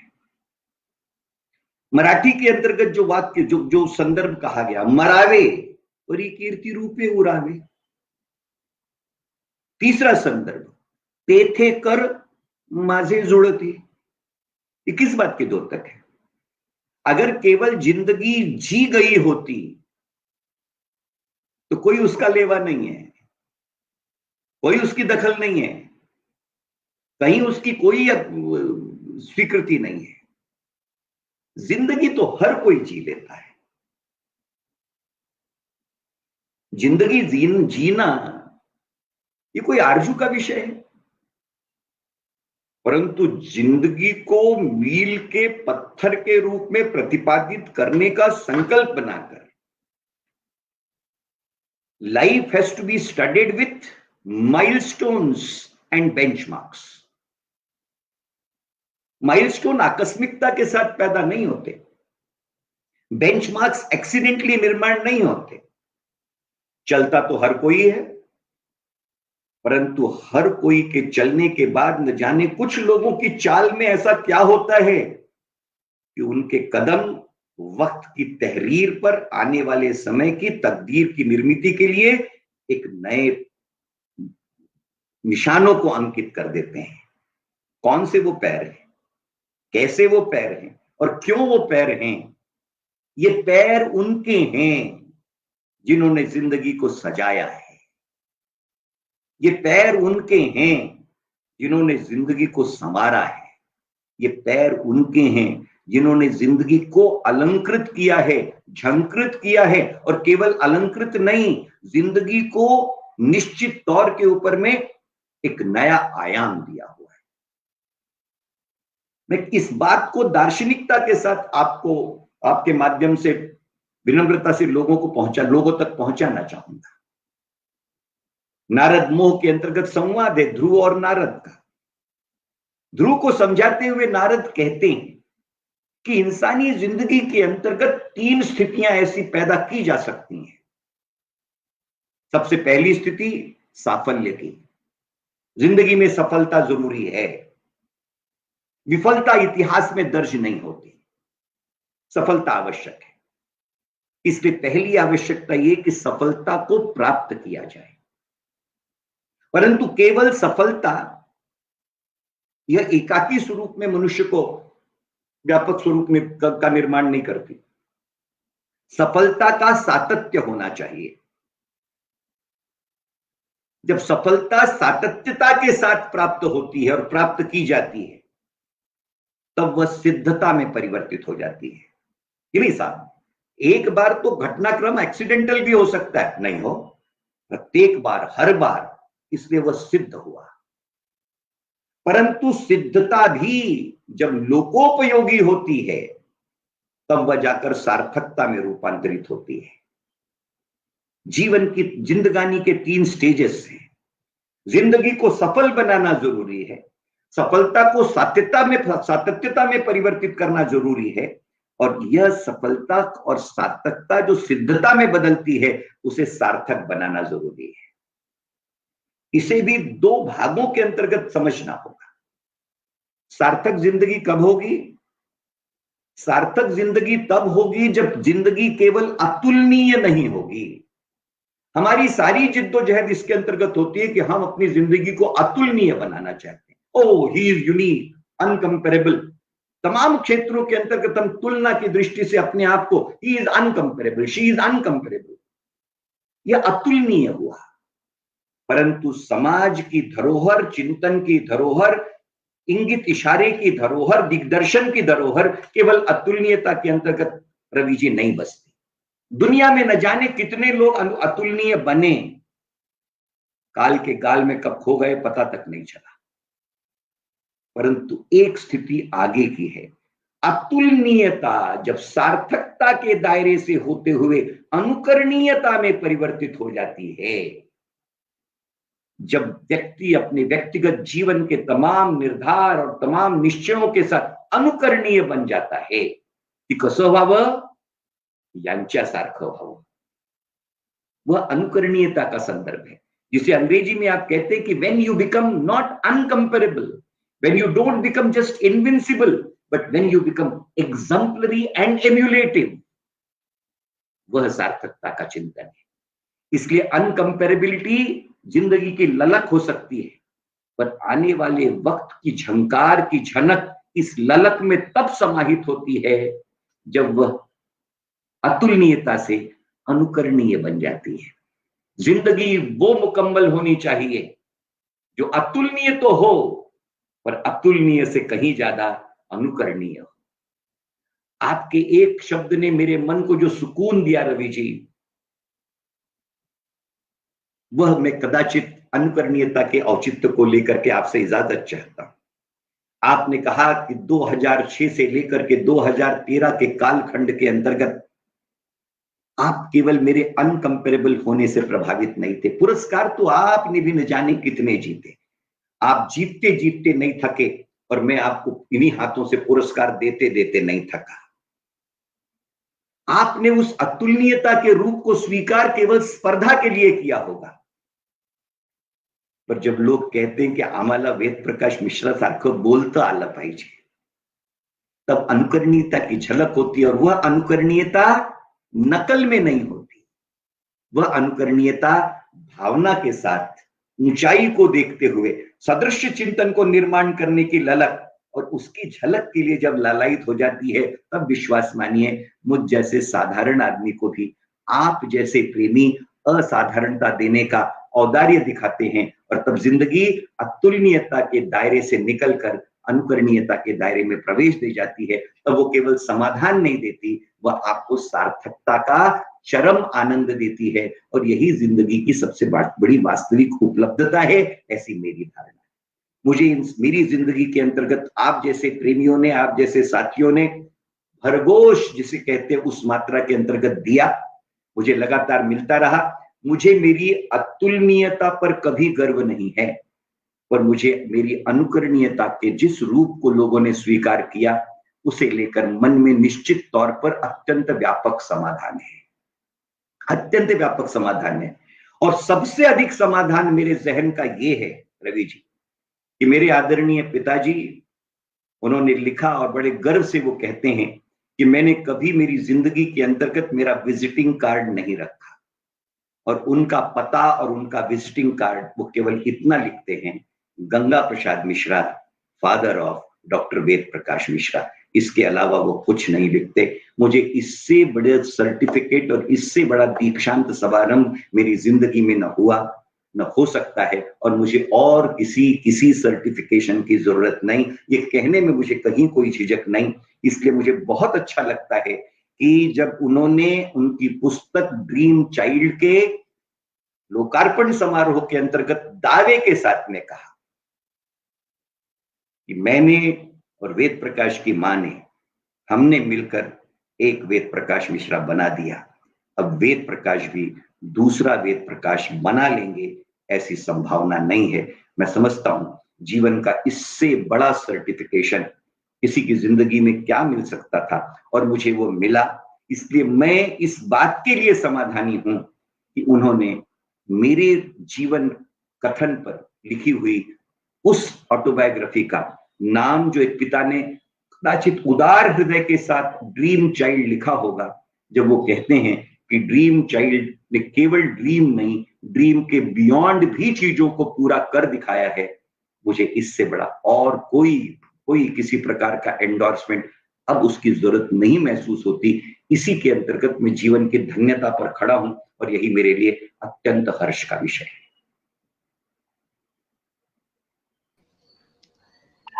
आदरणीय डॉक्टर वेद प्रकाश मिश्रा जी ने जिस तरह से जीवन संवारने और जीवन जीने के बीच का फर्क बताया, और मैं खुद उस पल का गवाह हूं जब ड्रीम चाइल्ड पुस्तक साइंटिफिक हॉल में विमोचित हुई थी, और साइंटिफिक हॉल की पहली 3 दीर्घा के अंदर बैठने का सौभाग्य मिलना, एक ड्रीम चाइल्ड पुस्तक के बारे में जो उनके पिता के उद्गार थे उसे सुनना, इस पुस्तक के पीछे का हेतु, और अचानक कुछ महीने नहीं, मेरे ख्याल से कुछ दिनों में अखबार में यह खबर छप जाना कि इस पुस्तक ने लिम्का बुक में अपना स्थान काबिज कर लिया है। यकीनन एक पिता के रूप में और एक बेटे के रूप में इससे बड़ी उपलब्धि नहीं हो सकती। आदरणीय वेद प्रकाश जी, प्रश्न अगला ये है, कई लोग भ्रमित रहते हैं, संशयित रहते हैं और समझ नहीं पाते, संतुष्ट जीवन या महत्वाकांक्षी जीवन, दोनों में फर्क क्या है और दोनों में से उचित क्या है? देखिए, प्रश्न ये दोनों विरोधाभासी हैं, यह भ्रम है। आप विश्वास मानिए, जीवन महत्वाकांक्षा के बिना महत्वपूर्ण हो ही नहीं सकता। हम जिस समय के अंतर्गत हैं, जिस काल में हम हैं, इस काल के अंतर्गत स्पर्धा के प्रयोजन कदम कदम पर खड़े हैं। जीवन का संतोष अगर यह अल्प संतोष के नाम पर खड़ा होकर उसे महिमा मंडित करने के प्रयोजन के साथ जुड़ा हुआ है, तो कदाचित वो कहीं ना कहीं किसी कायरता को स्वीकार कर रहा है। इस संदर्भ को प्रामाणिकता के साथ जहन में जीने वालों में से मैं हूं। जीवन में महत्वाकांक्षा जरूरी है। बर्टन रसल का वो मुझे ऐसे याद आता है, aimless life is like a rudderless ship which has no magnetic compass even to indicate which is the north side available to it. एक जहाज समंदर के अंतर्गत जा रहा हो और उसके पास मैग्नेटिक कंपास ना हो, उसके पास रडर ना हो, तो क्या जाएगा? कहां जाएगा? कैसे जाएगा? कहां पहुंचेगा? किस गंतव्य तक जाएगा? यात्रा के संदर्भ कैसे तय होंगे? जीवन की दिशा के लिए महत्वाकांक्षा जरूरी है। जीवन के महत्व के लिए महत्वाकांक्षा जरूरी है। महत्वाकांक्षी होना गुनाह नहीं, महत्वाकांक्षी होना जीवन की दिशा के निर्धारण का एक प्रामाणिक प्राज्वल आवश्यकता का स्वरूप है। महत्वाकांक्षा की परिपूर्तता के लिए प्रतिबद्धित होना यह जीवन की दूसरी दिशा है, दूसरी आवश्यकता है। लेकिन इस जीवन की महत्वाकांक्षा के प्रयोजन के अंतर्गत गंतव्य के प्रारब्ध और गंतव्य की प्राप्ति और उसके पावित्र के साथ जिन साधनों से आप इसे प्राप्त करना चाहते हैं उनके पावित्र की भी अनिवार्यता उतनी ही है। अड़चन, सारा जो कॉन्फ्लिक्ट है वो यहां है कि प्रयोजन पूर्तता और प्रयोजन प्राप्ति के लिए स्पर्धा के नाम पर जो भी किया जाए वो उचित है। Everything is fair in love and war, इसका अत्यंत कन्वीनियंट प्रारूप यह जिंदगी को दूषित और प्रदूषित करता है। महत्वाकांक्षा से पूर्तता के बाद जो समाधान प्राप्त होता है उससे बड़ा दूसरा और कोई आनंद नहीं होता, ऐसा रजनीश उदाहरण के स्वरूप में कहते हैं। आप सोचिए, जिस संतुष्टता के भाव को हम प्यार के अंतर्गत ढूंढना चाहते हैं, कौन सी मजबूरी रही होगी या कौन सा वो चिंतन रहा होगा जिसके अंतर्गत शायर कितना बखूबी लिखता है कि छोड़ दें सारी दुनिया किसी के लिए, ये मुनासिब नहीं आदमी के लिए प्यार से भी जरूरी कई काम हैं, प्यार सब कुछ नहीं जिंदगी के लिए। उसने प्यार को नकारा नहीं है, भाव को नकारा नहीं है, परंतु प्यार अगर पथ के आड़े आता होगा तो उस प्यार को भी बगली नहीं मारी जाएगी, उसे बगल कर दिया जाएगा लक्ष्य प्राप्ति के लिए। जीवन बैलेंसिंग का नाम है। आप सोच करके बताइए, क्या लोकमान्य तिलक ने किसी असावधानी के साथ वक्तव्य किया? हिंदुस्तान के आंदोलन की 1857 के बाद की चेतना का सबसे बड़ा स्फुल्लिंग अगर कोई था तो वह उद्घोष था जो लोकमान्य बाल गंगाधर तिलक ने दिया कि आजादी मेरा जन्म सिद्ध अधिकार है और मैं उसे लेकर के रहूंगा। आजादी महत्वाकांक्षा नहीं है तो क्या है? आजादी हसरत है। उस हसरत को आप गंतव्य में बदलेंगे, उस गंतव्य को मंतव्य में परिवर्तित कर उसकी प्राप्ति के लिए आप जीवन की बाजी लगा देंगे। ये गंतव्य प्राप्ति का लक्ष्य है, ये महत्वाकांक्षा का लक्ष्य है। इसलिए ये कहा जाना कि महत्वाकांक्षी जीवन संतुष्ट जीवन का विपर्यास है, मैं कदापि स्वीकार नहीं करता। और महत्वाकांक्षी जीवन की महत्वाकांक्षाओं की पूर्तता जब आप योग्य उचित साधन सामग्री और योग्य दिशा के साथ प्राप्त करते चले जाते हैं, तब आपको जो समाधान प्राप्त होता है वो समाधान पलायन का न होकर वो पुरुषार्थ का समाधान है। मैं पुरुषार्थ के समाधान की बात कहना चाहता हूं। उस पुरुषार्थ के समाधान के लिए जिसके अंतर्गत प्रयत्न है, उस प्रयत्न की जिसके अंतर्गत दिशा है, उस दिशा की जिसके सामने लक्ष्य है, उस लक्ष्य की जिसको आपने अपनी जिंदगी का मकसद बनाया है और उस मकसद की प्राप्ति के लिए अपने आप को समर्पित कर देने का संकल्प किया है। अगर आजादी का मकसद न होता तो शायद कभी भी क्रांतिकारियों ने ये न कहा होता है, ये कहने की शायद वो हिम्मत भी नहीं कर पाते। कौन सा वो तराना रहा होगा? किसी के सामने ये स्थिति साफ नहीं थी कि वो लक्ष्य देख पाएंगे या नहीं देख पाएंगे। वतन की आबरू का पास देखें कौन करता है। सुना है आज मक्तल में हमारा इम्तिहान होगा, इलाही वह भी दिन होगा जब अपना राज देखेंगे, हमारी ही जमी होगी हमारा आसमां होगा, शहीदों की चिताओं पर जुड़ेंगे हर बरस मेले, वतन पे मरने वालों का यही बाकी निशान होगा। मकसद था, महत्वाकांक्षी थे। वो महत्वाकांक्षा थी आजादी की जिसके अंतर्गत फांसी के फंदे को चूमने के पहले अशफाकुल्लाह राम प्रसाद बिस्मिल से कहते हैं, आखिरी इच्छा जेलर पूछता है। वो कहते हैं आखिरी इच्छा है कि ये चिट्ठी राम प्रसाद बिस्मिल को पहुंचा दी जाए। क्या लिखा है उस चिट्ठी के अंतर्गत? राम प्रसाद तुम कितने सौभाग्यशाली हो कि फांसी के फंदे पर चढ़ जाने के बाद भी तुम्हारा धर्म तुम्हें पुनर्जन्म की इजाजत देता है। तुम नया जन्म लेकर फिर मां भारती की आजादी की लड़ाई के अंतर्गत अपनी शहादत दे पाओगे। यह अशफाकुल्लाह कितना अभागा है कि उसका धर्म उसे पुनर्जन्म की इजाजत नहीं देता। ये मकसद नहीं है, ये महत्वाकांक्षा नहीं है, ये ध्येय नहीं है, ये ध्येय के प्रति समर्पण नहीं है, ये ध्येय की पूर्ति की आस्था नहीं है, तो क्या है?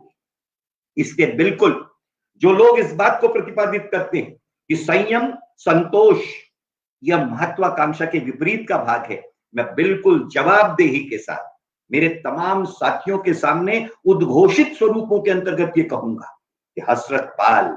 इसीलिए मैंने कहा conceive big, believe big, you shall achieve big, but then you have to be accommodative in defeat and modest in your victory. आपकी विक्ट्री, आपकी ऊंचाई ये किसी को नीचा दिखाने के लिए ना हो। आपकी ऊंचाई प्रेरणा बने ताकि आप लोगों को ऊंचा बनाएं। कौन लोगों को ऊंचा बना पाएगा? जिंदगी मेरी जिंदगी के अंतर्गत में केवल एक चीज मान पाई, अगर आप बड़ा बनना चाहते हैं तो आप लोगों को बड़ा बनाते बनाते बड़ा बनेंगे। लोगों को अगर आप बौना बनाएंगे तो आप बनते बनते बौनों के सरदार हो जाएंगे, लेकिन लोगों को अगर आप बड़ा बनाएंगे तो आप लोगों को बड़े बनाने की प्रक्रिया में अपने आप बड़े होते चले जाएंगे। ये भ्रम बिल्कुल युवा पीढ़ी अपने दिमाग से निकाल दे कि महत्वाकांक्षी होना गुनाह है। महत्वाकांक्षी होना ये जिंदगी की सबसे बड़ी प्रेरणा का केंद्र बिंदु है और उस केंद्र बिंदु को समर्पित भाव के साथ निभाना ये जिंदगी का पुरुषार्थ है। और जिंदगी के पुरुषार्थों के साथ जुड़ी हुई उपलब्धि ये सबसे बड़े समाधान का कारण है। वो समाधान ही जिंदगी का प्राप्ति का समाधान है, उससे बड़ा दूसरा आनंद नहीं। हर एक आदमी उसका हकदार है, दावेदार है। इसलिए समाधानी जीवन, संतोषी जीवन, ये महत्वाकांक्षी जीवन का विरोधाभास है। इस भ्रम को जितनी निष्ठा के साथ में निकाल पाऊं उतना मैं प्रयत्न करूंगा, क्योंकि मैं बिल्कुल इस मत का हूं कि महत्वाकांक्षी जीवन ही उपयोगी जीवन है। यह धारणा हमें अपने जहन के अंतर्गत प्रगति की दृष्टि से, उन्नयन की दृष्टि से, ऊंचाई को हस्तगत करने की दृष्टि से स्वीकार करना चाहिए, स्वीकार्य है और उसके प्रति समर्पित होना चाहिए। कई लोगों के जीवन में हमेशा से ये प्रश्न रहे हैं कि संतुष्ट या महत्वाकांक्षी, और आज यकीनन इसका उत्तर मिला। मुझे याद आता है सोमलवार कॉलेज की एक वाद विवाद स्पर्धा के बतौर अतिथि के पद पर रहते हुए, एक अतिथि के रूप में अपने भाषण को संबोधित करते हुए डॉक्टर वेद प्रकाश मिश्रा जी ने एक बहुत अच्छी लाइन कही थी, एक बहुत अच्छा वाक्य था कि आप दूसरे की लाइन को छोटा करने की बजाय अपनी लाइन को बड़ा करना जिस दिन सीख जाएंगे, आप सफलता की ओर आगे बढ़ने लगेंगे, क्योंकि लाइन छोटे करने का भाव नकारात्मक भाव होगा और आप अपनी लाइन को यदि उससे बड़ा करना, उससे बड़ी करना चाहेंगे तो यकीनन एक सकारात्मक भाव आपके भीतर होगा। आदरणीय डॉक्टर जी, प्रश्न अगला ये है कि आप डॉक्टर भी हैं और शिक्षाविद भी हैं, अधिक युवा आपके आसपास रहते हैं, आप उनसे मुखातिब होते हैं। आप क्या कारण मानते हैं कि आज आत्महत्याओं का जो चलन बढ़ा है, आत्महत्याओं की जो संख्या बढ़ रही है, उसके लिए दोष किस पर डालें, दोषी कौन है, जिम्मेदारी किसकी है? देखिए, अंग्रेजी में एक बहुत सुंदर कहावत है कि victory has 1000 fathers and defeat is orphan. युवा पीढ़ी को एक बात समझनी होगी, जैसा मैंने पहले मेरे निवेदन के अंतर्गत कहा कि जीवन के अंतर्गत महत्वाकांक्षी होकर सफलता की कामना करना, सफलता ये विश लिस्ट नहीं है। सफलता केवल इच्छा नहीं है। विश, WISH, विश, इस विश को आपको रूपांतरित करना होगा। शेख चिल्ली के सपने देख करके जिंदगी के फलसफे अगर तय हो गए होते तो हर कोई शेख चिल्ली बन गया होता। इसलिए जिंदगी की विश लिस्ट को बड़ा मत करिए भाई। आपकी विश को जब तक आप अपनी एम में परिवर्तित नहीं करेंगे तब तो कोई विश आधी और अधूरी रह जाएगी। इसलिए कामना करने से गुजारा नहीं होता। अनेक कामनाएं हैं, अनेक हसरतें हैं, परंतु हसरतों की पूर्तता को लक्ष्य बनाकर फिर उसके लिए संकल्पित और निष्ठा के भाव के साथ प्रयोजन सिद्धि के लिए अपने आप को खपा देना, ये निश्चय और निर्धार का काम है। जिनके पास निश्चय है और जिनके पास निर्धार है, उनके पास सब कुछ हो सकता है पर पलायन नहीं हो सकता। और जिनके पास पलायन है, उनके पास न तो निश्चय है और न निर्धार है। निश्चय की कमी और निर्धार का अभाव, ये दोनों चीजें मनुष्य को पलायन का रास्ता बताते हैं। मैं एक शिक्षक होने के नाते, वैद्यकीय शिक्षक होने के नाते पढ़ाया करता था कि जिंदगी में जब कभी भी संकट आता है तो संकट के सामने जब हम जाते हैं तो हमारे सामने 3 विकल्प होते हैं जो पैदा होते हैं। 3 F's मैं कहता हूं उनको, जनरल एडेप्टेशन सिंड्रोम के अंतर्गत बसने वाले 3 F's। पहला F, आह्वान खड़ा है। पहला F, फ्लाइट, भाग जाओ यहां से, अरे खतरा है रे, भागो। सबसे आसान काम है। आपने यथार्थ से आंखें हटाकर पलायन का रास्ता चुन करके आप भाग गए, वह फ्लाइट।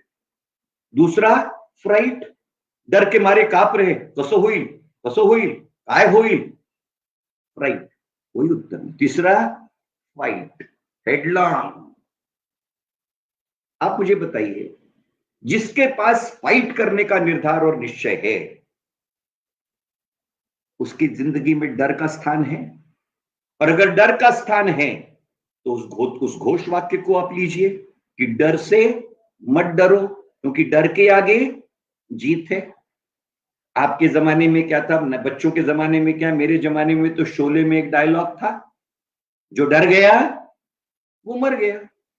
तो इसलिए फ्राइट का कोई स्थान नहीं, फ्लाइट का कोई स्थान नहीं, फाइट का स्थान है।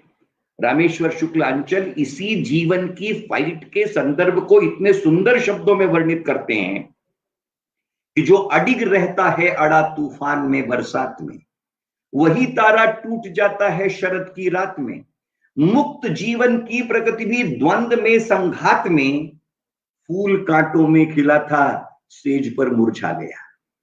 कांटों में खिला था, सेज पर डाला, मुरझा गया। तात्पर्य यह है कि आपका किसी भी चीज के प्रति giving a befitting answer for the purpose of propulsion further, ये आपका मकसद और ये आपका मादा है। अड़चने किसे नहीं आती? अड़चनों के साथ दो दो आंख करते हुए इसके साथ खेलने का मादा होना चाहिए। अड़चनों से आंख मिचौली करते हुए भाग जाने वाले कायर हुआ करते हैं, लेकिन जो वीरता के साथ उनसे लड़ते हैं वो मुश्किलों के ऊपर में मात करने वाले योद्धा होते हैं। आज कोरोना की लड़ाई में न जाने कितने लोग दुबक करके बैठे हैं, परंतु कोरोना के योद्धा जो अपने तमाम जीवन यापन के अंतर्गत अपनी जिंदगी को रिस्क करते हुए काम में लगे हुए हैं, वो योद्धा है। उनके पास भी तो फ्राइट का मसला है, उनके पास भी तो फ्राइट का मसला है, परंतु न उन्होंने फ्राइट को स्वीकार किया, न तो उन्होंने फ्लाइट को स्वीकार किया, वो फाइट के साथ डटे हुए हैं। इसलिए मैं बिल्कुल साफ गोई के साथ में कहना चाहता हूं, पलायन की जगह अगर जिंदगी में है तो आप जिंदगी की वैसे ही लड़ाई हार चुके हैं। मुश्किलों से आपको घबराने का कोई कारण नहीं। फिर मैं उन पंक्तियों से आपको दिलासा और हिम्मत देने की बात करता हूं कि मुश्किलें दिल के राज़े आजमाती हैं, स्वप्न के पर्दे निगाहों से हटाती हैं। मुश्किलों के दौर से न घबराना ए मेरे दोस्त, मुश्किलें इंसान को चलना सिखाती हैं। कौन सा ऐसा बालक है जिसने पहले दिन से शब्दावली का उच्चार कर डाला? संभव नहीं। कौन सा ऐसा बालक है जो पहले दिन से कदम ताल करते हुए दौड़ने लगा? कौन सा ऐसा आदमी है जो चलने की प्रक्रिया के अंदर में गिरा ना हो और गिरे बिना चलना सीखा ना हो? इसी बात को मैं कह रहा था कि कोई भी जिंदगी में, देखिए, ऐसा सफलता की कामना हर कोई करता है, लेकिन सफलता के बीच में असफलताओं की संभावनाओं से इनकार नहीं किया जा सकता। और सफलता की प्राप्ति युद्ध के अंतर्गत, तुलना के अंतर्गत, एग्रेसिव जीवन के अंतर्गत, महत्वाकांक्षी जीवन के अंतर्गत निश्चित तौर के ऊपर में सफलता को स्वीकार करना विनम्रता के साथ, और असफलता को भी उसका एक अविभाज्य अंग मान करके उसे भी एक सबक के तौर पर लेना यह अत्यंत अनिवार्य है। एडिसन ने इसी बात को कहा कि 1000 बार प्रयोग उसके फेल हुए, परंतु 1001वें बार में उसने अपने प्रयोग को सफल करके दिखाया। तो लोगों ने उससे पूछा कि व्हाट वेर दे? तो उन्होंने कहा, this was not a failure, this was a stepping stone for ultimate success. वो फेलियर नहीं थे, वो मेरे इस सक्सेस के एक स्टेपिंग स्टोन थे। डॉक्टर अब्दुल कलाम ने फेल, FAIL, इस शब्द को बहुत अच्छे, उन्होंने कहा ये शब्द है ही नहीं, ये तो एक एब्रीविएशन है। What is FAIL? आप फेल को बुरा क्यों मानते हो? It is first attempt in learning. आप उस दृष्टि से देखो। और इसलिए मैं कह रहा हूं, या बिल्कुल ही आप साफ गोई के साथ मान लीजिए कि सफलता की कामना, सफलता की जिद, सफलता की क्षमता और सफलता प्राप्ति यह गंतव्य है, परंतु सफलता के बीच असफल होने की संभावनाओं को नकारा नहीं जा सकता, और असफलताएं भी सफलताओं पर चलने की ही सीढ़ियां हैं। यह मानसिकता सफल होने की दृष्टि से आवश्यक है, और उस मानसिकता के अंतर्गत भाग करके, पलायन करके और पलायन करके अपने आप को इतनी बड़ी जिंदगानी, बड़े भाग मानुष तन पावा, बड़े सद्भाग्य से मनुष्य का यह तन प्राप्त हुआ है। उसे औने पौने डर के नाम पर अपनी जीवन की वेदी के अंतर्गत गंतव्य प्राप्ति के पहले हम उसे मिटा दें, इससे बड़ा जघन्य पाप दूसरा नहीं हो सकता। इसको ध्यान में रखना चाहिए। जिंदगी सार्थक करने के लिए, जिंदगी निरर्थकता की गोद के अंतर्गत तबाही के लम्हातों के साथ बर्बाद करने के लिए नहीं है। इस बात को युवा मन को ध्यान में रखना होगा। मन मनस्वी बन जावे, निश्चित तौर के ऊपर में आप मान लीजिए जीवन के 3 तकार अपने आप पैदा हो जाते हैं। दादा धर्माधिकारी 1967 के अंतर्गत मैंने उनका वो उस निवेदन के तौर के ऊपर में जो सुना, वो आज भी मेरे जहन में अंकित है कि जिंदगी के अंतर्गत युवा मन मनस्वी हो जाता है। तब आप विचार करिए, तुरंत उसी मनस्वी मन के अंतर्गत जीवन के 3 तकार पैदा हो जाते हैं। वह जीवन तेजस्वी बनने के राह पर निकल पड़ता है।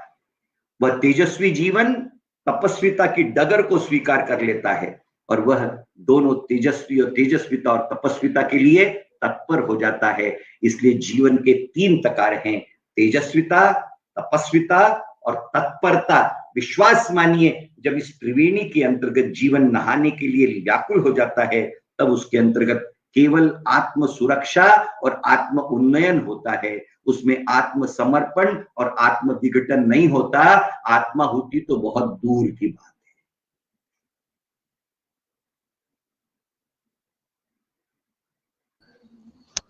आदरणीय डॉक्टर वेद प्रकाश मिश्रा जी ने ये सबसे महत्वपूर्ण संदेश दिया है। पलायन कायरता का प्रतीक है और असफलता से सबक सीखना जिंदगी को सही मायनों में जीने के समान है। मैं दर्शक की तरफ से एक सवाल आया है। सौरभ कुमार दुबे जी हमारे एक मित्र हैं, वे पूछ रहे हैं, एक अमराठी भाषी व्यक्ति के लिए मराठी सीखने का कोई एक अच्छा तरीका और साथ ही स्मरण शक्ति कैसे बढ़ाएं, इसका कोई एक तरीका।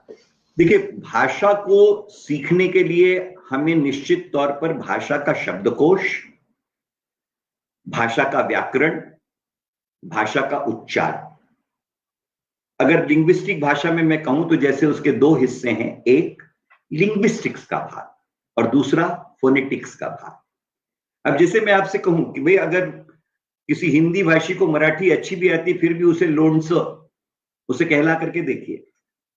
जैसे हम कहते हैं कि भाई अंग्रेजी सिखाए जाने के अंतर्गत कॉन्सोनेंट कैसे बोले जाएं, वॉवेल्स कैसे बोले जाएं, वॉवेल्स बोले जाएंगे तो टंग को रोटेट करके पैलेट को लगाना होगा।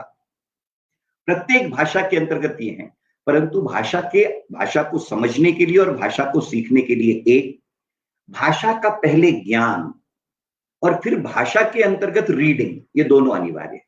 हमारे पास शब्दकोश होना चाहिए, हमारे पास शब्द ज्ञान होना चाहिए, हमारे पास में व्याकरण की जानकारी होनी चाहिए और हमारे पास उच्चार होने चाहिए। इन चारों चीजों को अगर निश्चय के साथ में सीखा जाए तो निश्चित तौर के ऊपर में यह दुर्लभ नहीं है, कठिन नहीं है, ये मैं अत्यंत सहजता के साथ कहता हूं। दूसरा, मराठी साहित्य इतना विपुल है, मराठी साहित्य इतना विशाल है, साहित्य की ऐसी कोई विधा नहीं जिसके अंतर्गत मराठी साहित्य के पास में इतना व्यापक वांग्मय है, ये वांग्मय अछूता रह जाए, यह निश्चित तौर के ऊपर में हमारी क्रियाशीलता पर एक अभिशाप होगा। इसलिए उस दृष्टि से भी मराठी का अध्ययन और मराठी का ज्ञान मेरी दृष्टि से अमराठी भाषिकों के लिए अनिवार्य है और उसकी दृष्टि से प्रयत्न किए जाने में कहीं निश्चित तौर पर किए जाने चाहिए, जिसकी अनेक सुविधाएं भी उपलब्ध हैं। तो उन सारी, और अब तो गूगल के कारण किसी भी चीज को सीखना और समझना, ये अब तो वो जो सारे आश्रय के भाव थे वे वैसे ही गूगल गुरु ने अपने आप को दूर कर दिए। दुनिया को इतना एक महान गुरु गूगल ने दे दिया है कि वो तो सबसे बड़ा कैपिटल गुरु है, कहीं कोई दुर्लभ चीजें नहीं है। इसलिए इसको स्वीकार करना कि हमें सीखना है, and where there is a will there is always a way, उसका निर्धार आप करें। आप, और मैं तो उदाहरण के तौर पर कहता हूं, अगर मैं सीख सकता हूं तो मेरी यह धारणा है कि कोई भी सीख सकता है, इसमें कहीं कोई कठिनाई नहीं, कहीं कोई दुर्लभ नहीं। उस समय कदाचित चीजों को सुलभता के लिए कुछ यक्ष प्रश्न रहे होंगे, अब तो गूगल आ जाने के कारण वे सारे भी प्रश्न उत्तरित हो गए। रही बात स्मरण शक्ति की, इसे भी मैं 4 पदों के अंतर्गत आपको वर्णित कर दूंगा। वैज्ञानिक है, स्मृति ये केवल एक आकस्मिक घटनाक्रम नहीं है, मेमोरी है, मेमोराइजेशन है। मेमोराइजेशन ये अपने आप में एक आर्ट भी है और साइंस भी है, पर मेमोरी जब तक कॉन्सिक्वेंशियल नहीं होगी, मैं जब मेमोरी पढ़ाता हूं तो मेरे बच्चों को समझाने की कोशिश करता हूं कि short term memory, mid term memory, long term memory. अब मुझे बताइए, लॉन्ग टर्म मेमोरी के अंतर्गत आज तो आप सारे टेलीफोन नंबर सेव करके रखते हो, आपको टेलीफोन नंबर याद रखने की जरूरत नहीं, पर कभी किसी युवा मन ने सोचा, उससे पूछो तेरी प्रेमिका का टेलीफोन नंबर बता क्या है, वैसा पट पट पट पट पट पट बता देगा कि जैसे पैरट बता रहा है। मुझे ये बताइए कि आखिर आपको आपकी प्रेयसी का नंबर याद क्यों?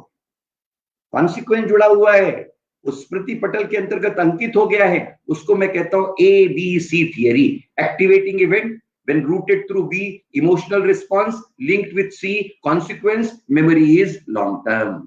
एक्टिवेटिंग इवेंट को इमोशनल रिस्पॉन्स के साथ जोड़कर कॉन्सिक्वेंशियल आप बना देते हैं तो मेमोरी अपने आप में हो जाती है। मेमोरी जो लय में होती है वो याद रहती है। फिल्मी गाने की धुन बजी तो शब्द अपने आप पट पट पट पट कैसे उस धुन के साथ निकल जाते हैं। क्योंकि वहां पर ऑडिटरी और कोग्निटिव कॉर्टेक्स दोनों का काम पड़ रहा है। तात्पर्य जेनेरिक प्रिंसिपल में, वैसे तो इसके ऊपर में बहुत व्यापक चर्चा की जा सकती है, पर generic principle for the purpose of intelligence and memory, इसके 4 स्टेप्स मैं हमेशा बच्चों को पढ़ाया करता था। एक, perceive as large as you can. Perceive का अर्थ होता है कि आप आपकी जानकारी का अवाका व्यापक जितना बनाएंगे उतना आपके हित में होगा। पर जो आप परसीव कर रहे हैं उसे analyse as deep as you can, उसे आप एनालिसिस को सब्जेक्ट करें। एनालिसिस के बाद में जो निष्कर्ष निकलेगा उसे retain as huge as you can, और जो आपने रिटेन किया है उसे recall as frequently as you can. मैं 4 स्टेप मैकेनिज्म आपको दे रहा हूं। Perceive as large as you can, analyse as deep as you can, retain as huge as you can, recall as frequently as you can. फिर आपको यह प्रश्न पूछने की नौबत ही नहीं आएगी। ये उसकी विधा, मेरी अल्प बुद्धि को जो आज तक सूझा वो मैंने निचोड़ आपको देने का प्रयास किया है। मुझे उम्मीद है कि भाई सौरभ जी को उनका उत्तर मिला होगा, लेकिन जिंदगी को जिस तरीके से आपने आज परिभाषित किया है, जाने से पहले बस केवल 2 सवाल मैं और लेना चाहूंगा, जो मेरा द्वितीय अंतिम सवाल होगा, बहुत महत्वपूर्ण है आज की युवा पीढ़ी के लिए। प्रश्न मेरा ये है कि जिंदगी के भीतर आज की युवा पीढ़ी ये कैसे तय करे कि जिंदगी में रिश्ते अति अनिवार्य हैं या पैसे अति अनिवार्य हैं। यदि दोनों अपनी जगह हैं तो दोनों के बीच संतुलन कैसे बनाया जाए। जी देखिए, जीवन के अंतर्गत आपको एक दृष्टिकोण को स्वीकार करना अत्यंत अनिवार्य है।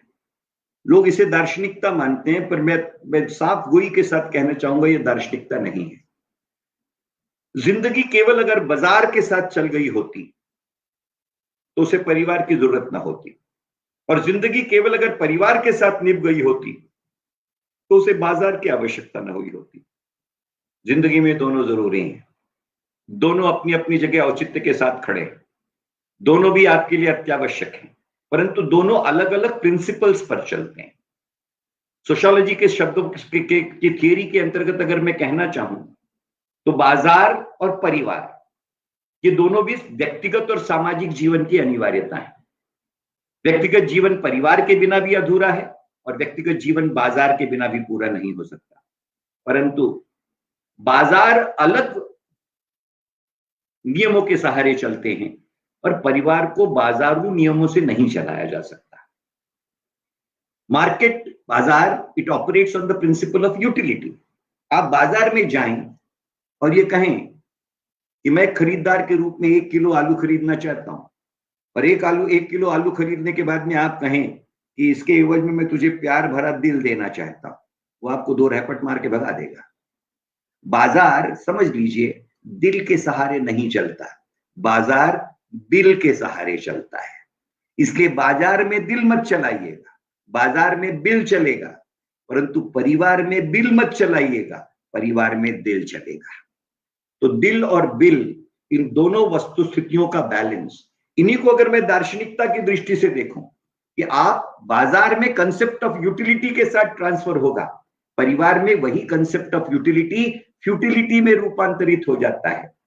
उदाहरण के तौर के ऊपर में एल्विन टॉफलर की 3rd वेव की पुस्तक हम पढ़ें, एक जीवन का नया दृष्टिकोण मिल जाएगा। 3rd वेव के अंतर्गत रोबोटिक सोसाइटी का चिंतन करते हुए कहता है कि आप सोच करके देखिए कि क्या कभी हमने ये सोचा कि एक निरीह बालक को जन्म देने के बाद मां अगर रोबोटिक सोसाइटी में होगी तो अब उसे अपने बेटे के साथ कॉन्ट्रैक्ट उसी दिन करना होगा जिस दिन निरीह बालक पैदा हो गया होगा, जिसके अंतर्गत वो सौदा तय करेगी कि बेटा मैंने तुझे जन्म दे दिया, अब तुझे उसी प्रपोर्शन के अंतर्गत दूध पिलाऊंगी जिसके अंतर्गत इस कॉन्ट्रैक्ट में लिखा होगा कि तू आने वाले समय के अंतर्गत मेरी सिक्योरिटी और सेफ्टी की जवाबदारी आज सिग्नेचर करके लिख देगा। ये संभव नहीं है, ये जहन में पैदा नहीं होता, ये परिवार के उस ममतामयी भाव और चिंतन के साथ नहीं जुड़ पाता। और इसीलिए मैं कह रहा हूं, और इसीलिए मैं कहना चाहता हूं कि जिंदगी के अंतर्गत रिश्ते ये भावनात्मक हैं। पैसा यह गुणात्मक होने के गुणात्मक नहीं है, ये गणनात्मक है। Money is the sixth sense of life, without which at times 5 senses become useless. लेकिन ये बात भी तो उतनी सच है ना, खुदा की कसम, पैसा सब कुछ नहीं, पर यह भी उतना ही सच है कि खुदा से कम भी नहीं, वो चलन के लिए आवश्यक है। परंतु आप सोचिए, क्या रोबोटिक सोसाइटी के अंतर्गत केवल चलन से जिंदगी गुजर जाएगी? संभव नहीं है। मनुष्य के स्वभाव के अंतर्गत भाव है, स्व पैसा है, पर भाव भावना है। इसलिए चलन और भावना ये दोनों को साथ में लेकर के चलना होगा। जहन के अंतर्गत पत्थर बन करके नहीं जिया जा सकता, और पत्थर भी जब आदमी बन जाता है तो भावना तो वो होती है जो पत्थर के अंदर भी सनम को ढूंढ लेती है और तब कहती है कि पत्थर के सनम, तुझे हमने मोहब्बत का खुदा जाना, बड़ी भूल हुई, तुझे हमने ये क्या समझा, ये क्या जाना। भावनात्मकता जिंदगी से अलग नहीं की जा सकती। भाव जिंदगी का स्थायी भाव है, लेकिन केवल भावना से भी जिंदगी नहीं गुजर सकती। भावना और भावना के साथ चलन, ये दोनों आवश्यक हैं। जिंदगी के अंतर्गत चलन बाजारू है और भाव पारिवारिक है। इन दोनों को आपको बैलेंस करके चलना होगा। आप ये मान करके चले कि पैसा मेरे लिए जरूरी है, परिवार मेरे लिए जरूरी नहीं, you are missing on the one count. और इसको आपको बैलेंस करना होगा। जीवन की दोनों आवश्यकताएं, दोनों आवश्यकताओं की परिपूर्तता के लिए आपको बैलेंस करके ही चलना होगा। दोनों अपनी जगह महत्वपूर्ण हैं, परंतु उनको आउटवे करने का प्रयत्न मत करिए। Two homogeneous are required to be compared, two heterogeneous are not required to be compared. हम अड़चन ये है कि हम दोनों का तुलनात्मक विवेचन करते हैं। अगर इसी चीज को मैं अकबर और बीरबल के संदर्भों के अंतर्गत प्रतिपादित करूं तो अकबर ने एक दिन सवाल किया, बीरबल बीरबल थे, अकबर अकबर थे। उन्होंने कहा साहब, प्राइस और वैल्यू, इनमें क्या अंतर है? विद्वानों का मत था कि दोनों एक हैं, कि जो प्राइस है वही वैल्यू है। भाई आपने एक चीज खरीदी, आपने कहा इसका प्राइस कितना है, अमका अमका है, इसका वैल्यू कितना है, अमका अमका है। बीरबल ने समझाने की कोशिश की, ना, प्राइस और वैल्यू एक हो ही नहीं सकते। प्राइस तो वह है जो अदा की जा सकती है, पर वैल्यूएबल वो है जिसकी कीमत कभी अदा नहीं की जा सकती। जिंदगी के अंतर्गत पैसा प्राइस है, पर रिश्ता वैल्यूएबल है। प्राइस और वैल्यू दोनों अपनी दुनिया के हिस्से हैं, और दोनों को, जिंदगी के दोनों लड्डू अगर आपको हाथ में रखने हैं, तो मैं ये कभी नहीं कहूंगा कि आपके पास में अर्थ नहीं होना चाहिए, परंतु अर्थ एक हाथ में हो और भावना दूसरी हाथ में हो। अर्थ और भावना ये दोनों के साथ इनकी टकराहट न हो, इनकी तुलना न हो। They are required to be kept in separate, segregated compartments, knowing fully well that both the compartments are equally necessary for elegant, beautiful, dignified sustenance and survival with grace, dignity, honor and emotion। जो भरा नहीं है भावों से, जिसमें बहती रसधार नहीं, वो हृदय नहीं है, पत्थर है जिसमें स्वदेश को प्यार नहीं। इस भाव के साथ में लिखा गया होगा। भावना की आवश्यकता, जिंदगी में आपको भावना की आवश्यकता की जरूरत है। और अगर ऐसा न हुआ होता तो आप सोच करके देखें, कितने सुंदर भावों के साथ में कहा हुआ है कि मेरी खातिर जो आए हैं तुम्हारी आंख में आंसू, बन जाएं शाम मोहब्बत के सितारे आंसू, कौन भला देख सकता है प्यारे आंसू, मेरी आंखों में ही आ जाएं तुम्हारे आंसू। एक तरफ घड़ियाली आंसू और एक तरफ मेरी आंखों में आने वाले आंसू, ये भावना का संदर्भ है। इसलिए जिंदगी महज चलन के अंतर्गत नहीं है। मैं फिर उन 4 पंक्तियों के माध्यम से मेरी इस बात को अगर पूर्ण आकार देना चाहूं तो कहते हैं कि जिंदगी का मकसद केवल अगर अर्थार्जन होता तो फिर भावार्थ इस शब्द का भाव कैसे कोई पढ़ पाया होता। जिंदगी के कई मकसद उस जगह भी जाकर के खड़े हैं जहां पर कहा जा सकता है कि गमों की आंच पर आंसू उबाल कर देखो, गमों की आंच पर आंसू उबाल कर देखो, बनेंगे रंग किसी पर भी डाल कर देखो, तुम्हारे दिल की बेचैनी को सुकून आएगा, किसी के पांव का कांटा निकाल कर देखो, उसमें भी आनंद है और वो सुकून दे जाएगा। पैसा अपनी जगह आवश्यक है, अत्यावश्यक है, परंतु भावना अपनी जगह वह भी उतनी ही आवश्यक है। इसे प्राइस बना करके रखो, उसे वैल्यू बना करके रखो, इसे प्राइसलेस तक लेकर के जाओ, उसे वैल्यूएबल बना करके अपने साथ लेकर के चलो। जीवन के दोनों, best of both the worlds, ये आपका हक है और इन दोनों हक के आप हकदार बने। यही मेरे जैसे एक सीनियर आदमी के आपके लिए आशीर्वाद और आपके लिए निश्चित तौर के ऊपर में सद्भावना है। घर में बाजार नहीं और बाजार में घर नहीं, सही रूप में आदरणीय डॉक्टर वेद प्रकाश मिश्रा जी ने जिस तरीके से आज जिंदगी, मैंने विषय पहले ही आपके बीच रखा था कि जिंदगी कैसे संवारे या जिंदगी को कैसे जिया जाए, ये विषय था।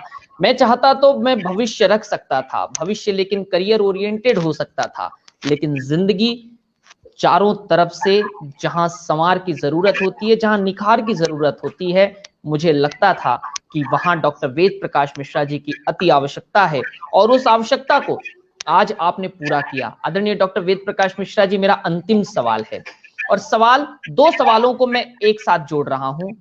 मैं यदि ये कहूं कि डॉक्टर वेद प्रकाश मिश्रा जी की जिंदगी के वह सूत्र वाक्य क्या हैं जिसके कारण डॉक्टर वेद प्रकाश मिश्रा हैं। दूसरा सवाल उसी में जुड़ा है, यदि एक वाक्य में डॉक्टर वेद प्रकाश मिश्रा को खुद को परिभाषित करना पड़े तो वे किस प्रकार से परिभाषित करेंगे? जी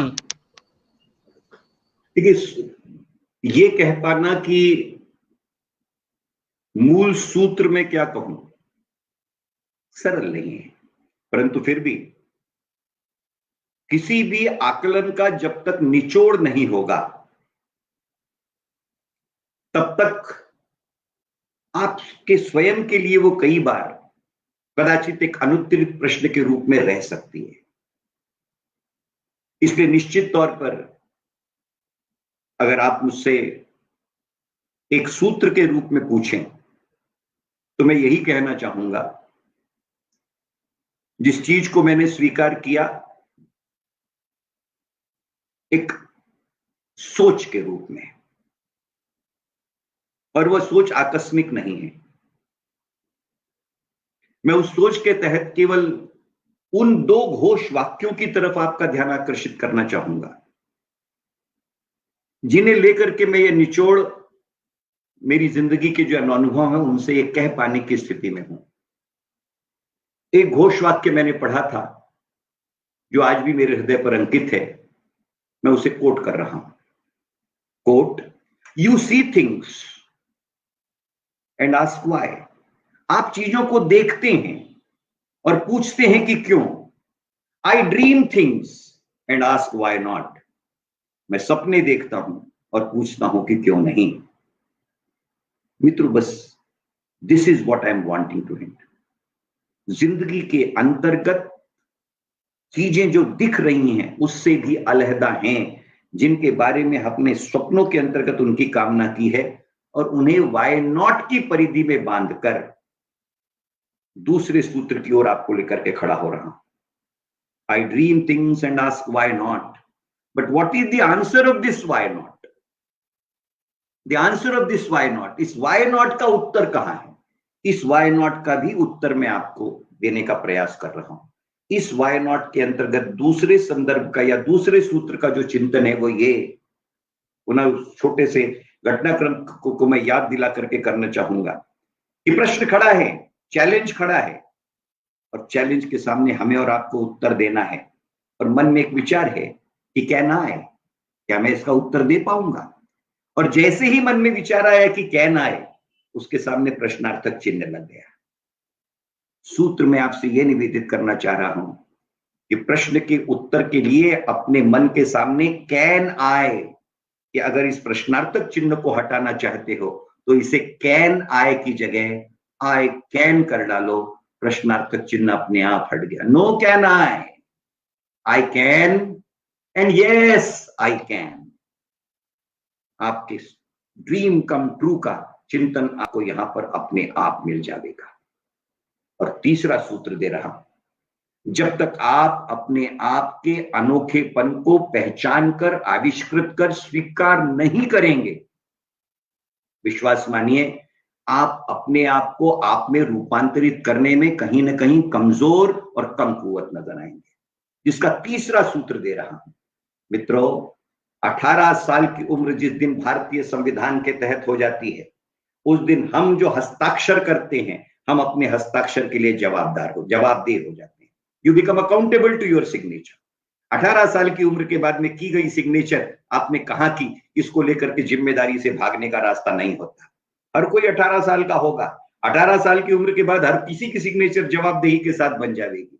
अपने आप से सवाल करना कि आप केवल हस्ताक्षर करने के लिए पैदा हुए हैं या आप अपनी जिंदगानी के अंतर्गत अपने किए हुए हस्ताक्षर को ऑटोग्राफ में बदलने के लिए पैदा हुए हैं। बस हस्ताक्षर ऑटोग्राफ के अंतर्गत रूपांतरित करने का संकल्प, आई कैन की धुरा, and I dream things and I ask why not, ये जिंदगी का त्रिकोण है। इसी त्रिकोण के अंतर्गत सब कुछ बसा हुआ है। यही मेरी जिंदगी का आगाज है, यही मेरी जिंदगी की इब्दता है। अगर खासियत है तो यही मेरी जिंदगी की खासियत है। पर इस त्रिकोण के अंतर्गत, इस पूरे त्रिकोण को जिस दो महानतम महिलाओं ने मेरी जिंदगी में संवार रखा है, सजा रखा है, उनके ऋण के प्रति अगर मैं अपनी अदायगी व्यक्त न करूं तो शायद मैं इस सारे फलसफे के प्रति अन्यायकारक होऊंगा। जैसा मैंने कहा, मेरा धन्यवाद ज्ञापन मेरी स्वर्गीय माता जी के प्रति है, और उससे भी और उतना ही अधिक ऋणानुबंध मैं अगर मेरी धर्मपत्नी आदरणीय डॉक्टर नीलम जी मिश्रा, जिन्होंने मां ने संकल्प दिए, संस्कार दिए, पर आदरणीय नीलम जी ने संसार को जो संभाल करके मुझे कार्य करने की प्रेरणा के अंतर्गत और कार्य करने की जिम्मेदारियों के अंतर्गत जो साथ दिया, केवल उसके प्रति मैं नतमस्तक हूं। मैं उनका नमन करना चाहता हूं। धन्यवाद ज्ञापित करना is too small a gratitude that I will be ventilating, but ये सारे जीवन के त्रिकोण के अंतर्गत अगर सचमुच पे इस त्रिकोण रूपी जिंदगी के अंतर्गत बसने वाली वेद प्रकाश मिश्रा की जिंदगी को एक्टस के रूप में जिन दो महिलाओं के कंधों ने संभाल रखा, उसमें से एक मेरी आदरणीय मां और दूसरी मेरी आदरणीय धर्मपत्नी डॉक्टर नीलम मिश्रा। पिताजी की प्रेरणा आज भी उनके छत्र छाया के तहत मेरे साथ है, परंतु इस ऋणानुबंध को न मैंने कभी निभा पाया और न मैं निभा पाऊंगा। इसलिए जिंदगी की आखिरी सांस तक मैं इन ऋणों के ऋण में ही रहना चाहूंगा। यही शायद मेरे ऋण की अदायगी है। बहुत बहुत धन्यवाद। जिस तरीके से आपने कृतज्ञता का भाव आदरणीय माताजी और आदरणीय मैम के प्रति रखा है, यकीनन आज हमें और सभी को एक नया संदेश मिला है। मैं पहले कह चुका था कि अंतिम सवाल है, लेकिन एक चीज अचानक मुझे याद आ गई जो मैं मेरी कक्षा में आपका नाम कोट करके हमेशा कहता हूं, क्योंकि आपके भाषण से कभी हमने सुना था। मैं चाहूंगा कि आप उस दृष्टांत को यहां पर सभी के सामने जरूर रखें, जिस दृष्टांत को लाइब्रेरी के भीतर डबल इन्वर्टेड कॉमास के रूप में आपने कहीं किसी कार्यक्रम के माध्यम से और हमेशा आप बताते हैं कि आपको शिक्षिका ने कोई कार्य दिया, जाओ वेद कुछ पढ़ करके आओ, और आप लाइब्रेरी के भीतर जाते हैं और उसके आगे क्या होता है। मैं चाहूंगा कि एक सकारात्मक सोच के साथ, एक सकारात्मक दृष्टिकोण के साथ आज के इस सत्र का, आज के इस लव जिंदगी को कैसे जिए, क्योंकि मैंने उसे जानबूझ के बचा कर रखा था, और ये पैड पर सबसे ऊपर वो हाईलाइटेड है कि ये सबसे अंत में पूछा जाएगा कि डॉक्टर वेद प्रकाश मिश्रा की जिंदगी का वह घोषवाक्य डबल इन्वर्टेड कॉमा वाला लोगों को पता चले कि इसके पीछे का भाव क्या है। जी देखिए, ऐसा है, मतलब सचमुच में बड़ा मार्मिक प्रसंग है, परंतु उसकी मार्मिकता ही उसकी प्रेरणा का सबसे महत्व का बिंदु है। पुनः सरस्वती विद्यालय में फिर लौट रहा हूं, जहां पर हमें पंक्चुएशन पढ़ाया जा रहा था, और पंक्चुएशन पढ़ाते समय इंपॉर्टेंस ऑफ पंक्चुएशन और उस जिस घटनाक्रम का आप जिक्र कर रहे हैं रवि जी, उस इंपॉर्टेंस ऑफ पंक्चुएशन के अंतर्गत वह पूरा का पूरा वाक्य मुझे आज भी स्मृति पटल पर ठीक वैसा ही अंकित है जैसा वो उस समय कहा गया था कि जिंदगी life is a sentence punctuated. Teacher ने मुझे कहा था कि लाइब्रेरी जाकर के एक वाक्य लेकर के आओ। मैं लाइब्रेरी जाकर के एक पुस्तक उठा करके एक वाक्य मैंने पिकअप किया, और वो सेंटेंस जो पिकअप किया था वो life is a sentence punctuated. इसी सेंटेंस को लेकर के पंक्चुएशन की पूरी क्लास शिक्षिका ने, हमारी वर्मा टीचर ने ली, और उन्होंने बताई कि भाई punctuation, life is a sentence, जिंदगी एक वाक्य है पंक्चुएटेड। अब कौन कौन से पंक्चुएशन हैं? एक कॉमा, या जिंदगी के लाइफ के सेंटेंस को आप कॉमा से पंक्चुएट करके छोड़ देंगे, क्या होगा? It is half hearted. दूसरा punctuation full stop. Oscar Wilde ने कहा fools stop at full stop. तीसरा क्वेश्चन मार्क, अनुत्तरित। चौथा सेमीकोलन, कॉमा का बड़ा भाई। पांचवा एक्सक्लेमेशन मार्क, हास्यास्पद। What is the use of all these punctuations? Life is a sentence punctuated. जीवन एक वाक्य, उसे punctuate करिए. But what is the use in punctuating it by comma? What is the use of it punctuating by a full stop? What is the use of punctuating it by a question mark? What is the use of punctuating it in terms of a semicolon? What is the use of punctuating it even for that matter by an exclamation mark? Let life be punctuated and lived in such a way that in spite of all these punctuations, instead of being in a comma or a full stop, it is put into inverted comma. जिंदगी न तो comma के लिए है, न full stop के लिए है, न क्वेश्चन मार्क के लिए है, न एक्सक्लेमेशन मार्क के लिए है। जिंदगी तो इस तरीके से जीने के लिए है कि लोग उसे कॉमा और फुल स्टॉप की जगह इन्वर्टेड कॉमा के अंतर्गत खड़ा कर दें। यही फलसफा है, यही आगाज है, यही अंजाम है। और इसी स्वरूप के अंतर्गत मैं कहता हूं कि जो मैंने मेरे ऋणानुबंध की बात की, जिंदगी के इस फलसफे के अंतर्गत ये सारे पंक्चुएशन जो आज अगर इन्वर्टेड कॉमा के अंतर्गत कहीं दिखते हैं, तो फिर मेरे उन दो ऋणानुबंधों के साथ हैं जिन्हें इन शब्दों के साथ मैं अभिवादन करना चाहता हूं, मेरे आदरणीय माता जी को और आदरणीय डॉक्टर नीलम जी को, कि आगाज तो होता है, अंजाम नहीं होता। आगाज तो हो जाता, अंजाम नहीं होता। अगर मेरी कहानी में तेरा नाम नहीं होता, मेरी माँ का नाम अगर मेरी कहानी में ना होता, पिता की प्रेरणा ना होती और नीलम जी का साथ अगर ना होता, तो शायद ये जिंदगी भी आधी अधूरी बिखरी सी कहीं किसी कोने की गर्द बन करके रह जाती।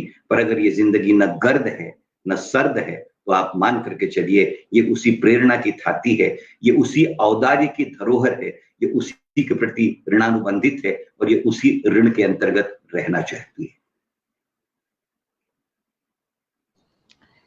आदरणीय डॉक्टर वेद प्रकाश मिश्रा जी, बहुत बहुत शुक्रिया कि जिस नम्रता के साथ में आपने, विनम्रता के साथ में ये वाला दृष्टांत अंत में बताया। ये एक ऐसा संदेश है जो यकीनन हर किसी को सीखना चाहिए। आपने अपना कीमती बहुमूल्य समय द न्यू भारत के लिए हमारे लिए दिया। हम आपका तहे दिल से आभार व्यक्त करते हैं और आपसे निवेदन करते हैं कि भविष्य में फिर जल्द ही हम अन्य लोगों के लिए भी आपके इसी मार्गदर्शन को उपलब्ध करा पाएं, ऐसी सहमति आप दें। जरूर जरूर रवि जी, बिल्कुल निश्चित। आदरणीय आदरणीय डॉक्टर रवि जी, आप मेरी स्वीकृति के मोहताज नहीं, आपका मौलिक अधिकार है वो, और निश्चित तौर पर आप उसके पूरे अधिकारों के साथ उसका जैसा उचित इस्तेमाल करना चाहें, मेरी ओर से कोई अनुमति नहीं, मेरी स्वीकृति बिल्कुल ग्राह्य मान करके आप चलें। आदरणीय डॉक्टर वेद प्रकाश मिश्रा जी आज हमारे साथ थे इस सत्र में, यानी द न्यू भारत के लव जिंदगी में। लव जिंदगी एक ऐसा कंसेप्ट जहां हम जिंदगी को करीब से सीखने का, करीब से जानने का और किसी ऐसे व्यक्ति विशेष को लाकर आपसे मिलाते हैं जिन्होंने जिंदगी को सही अर्थों में जिया है। आज थे हमारे साथ डॉक्टर वेद प्रकाश मिश्रा जी। आप देखते रहें द न्यू भारत और बने रहें हमारे साथ। आदरणीय डॉक्टर वेद प्रकाश मिश्रा जी, एक बार फिर से बहुत धन्यवाद। बहुत बहुत धन्यवाद। Thank you very much. Thanks for everyone. Thank you.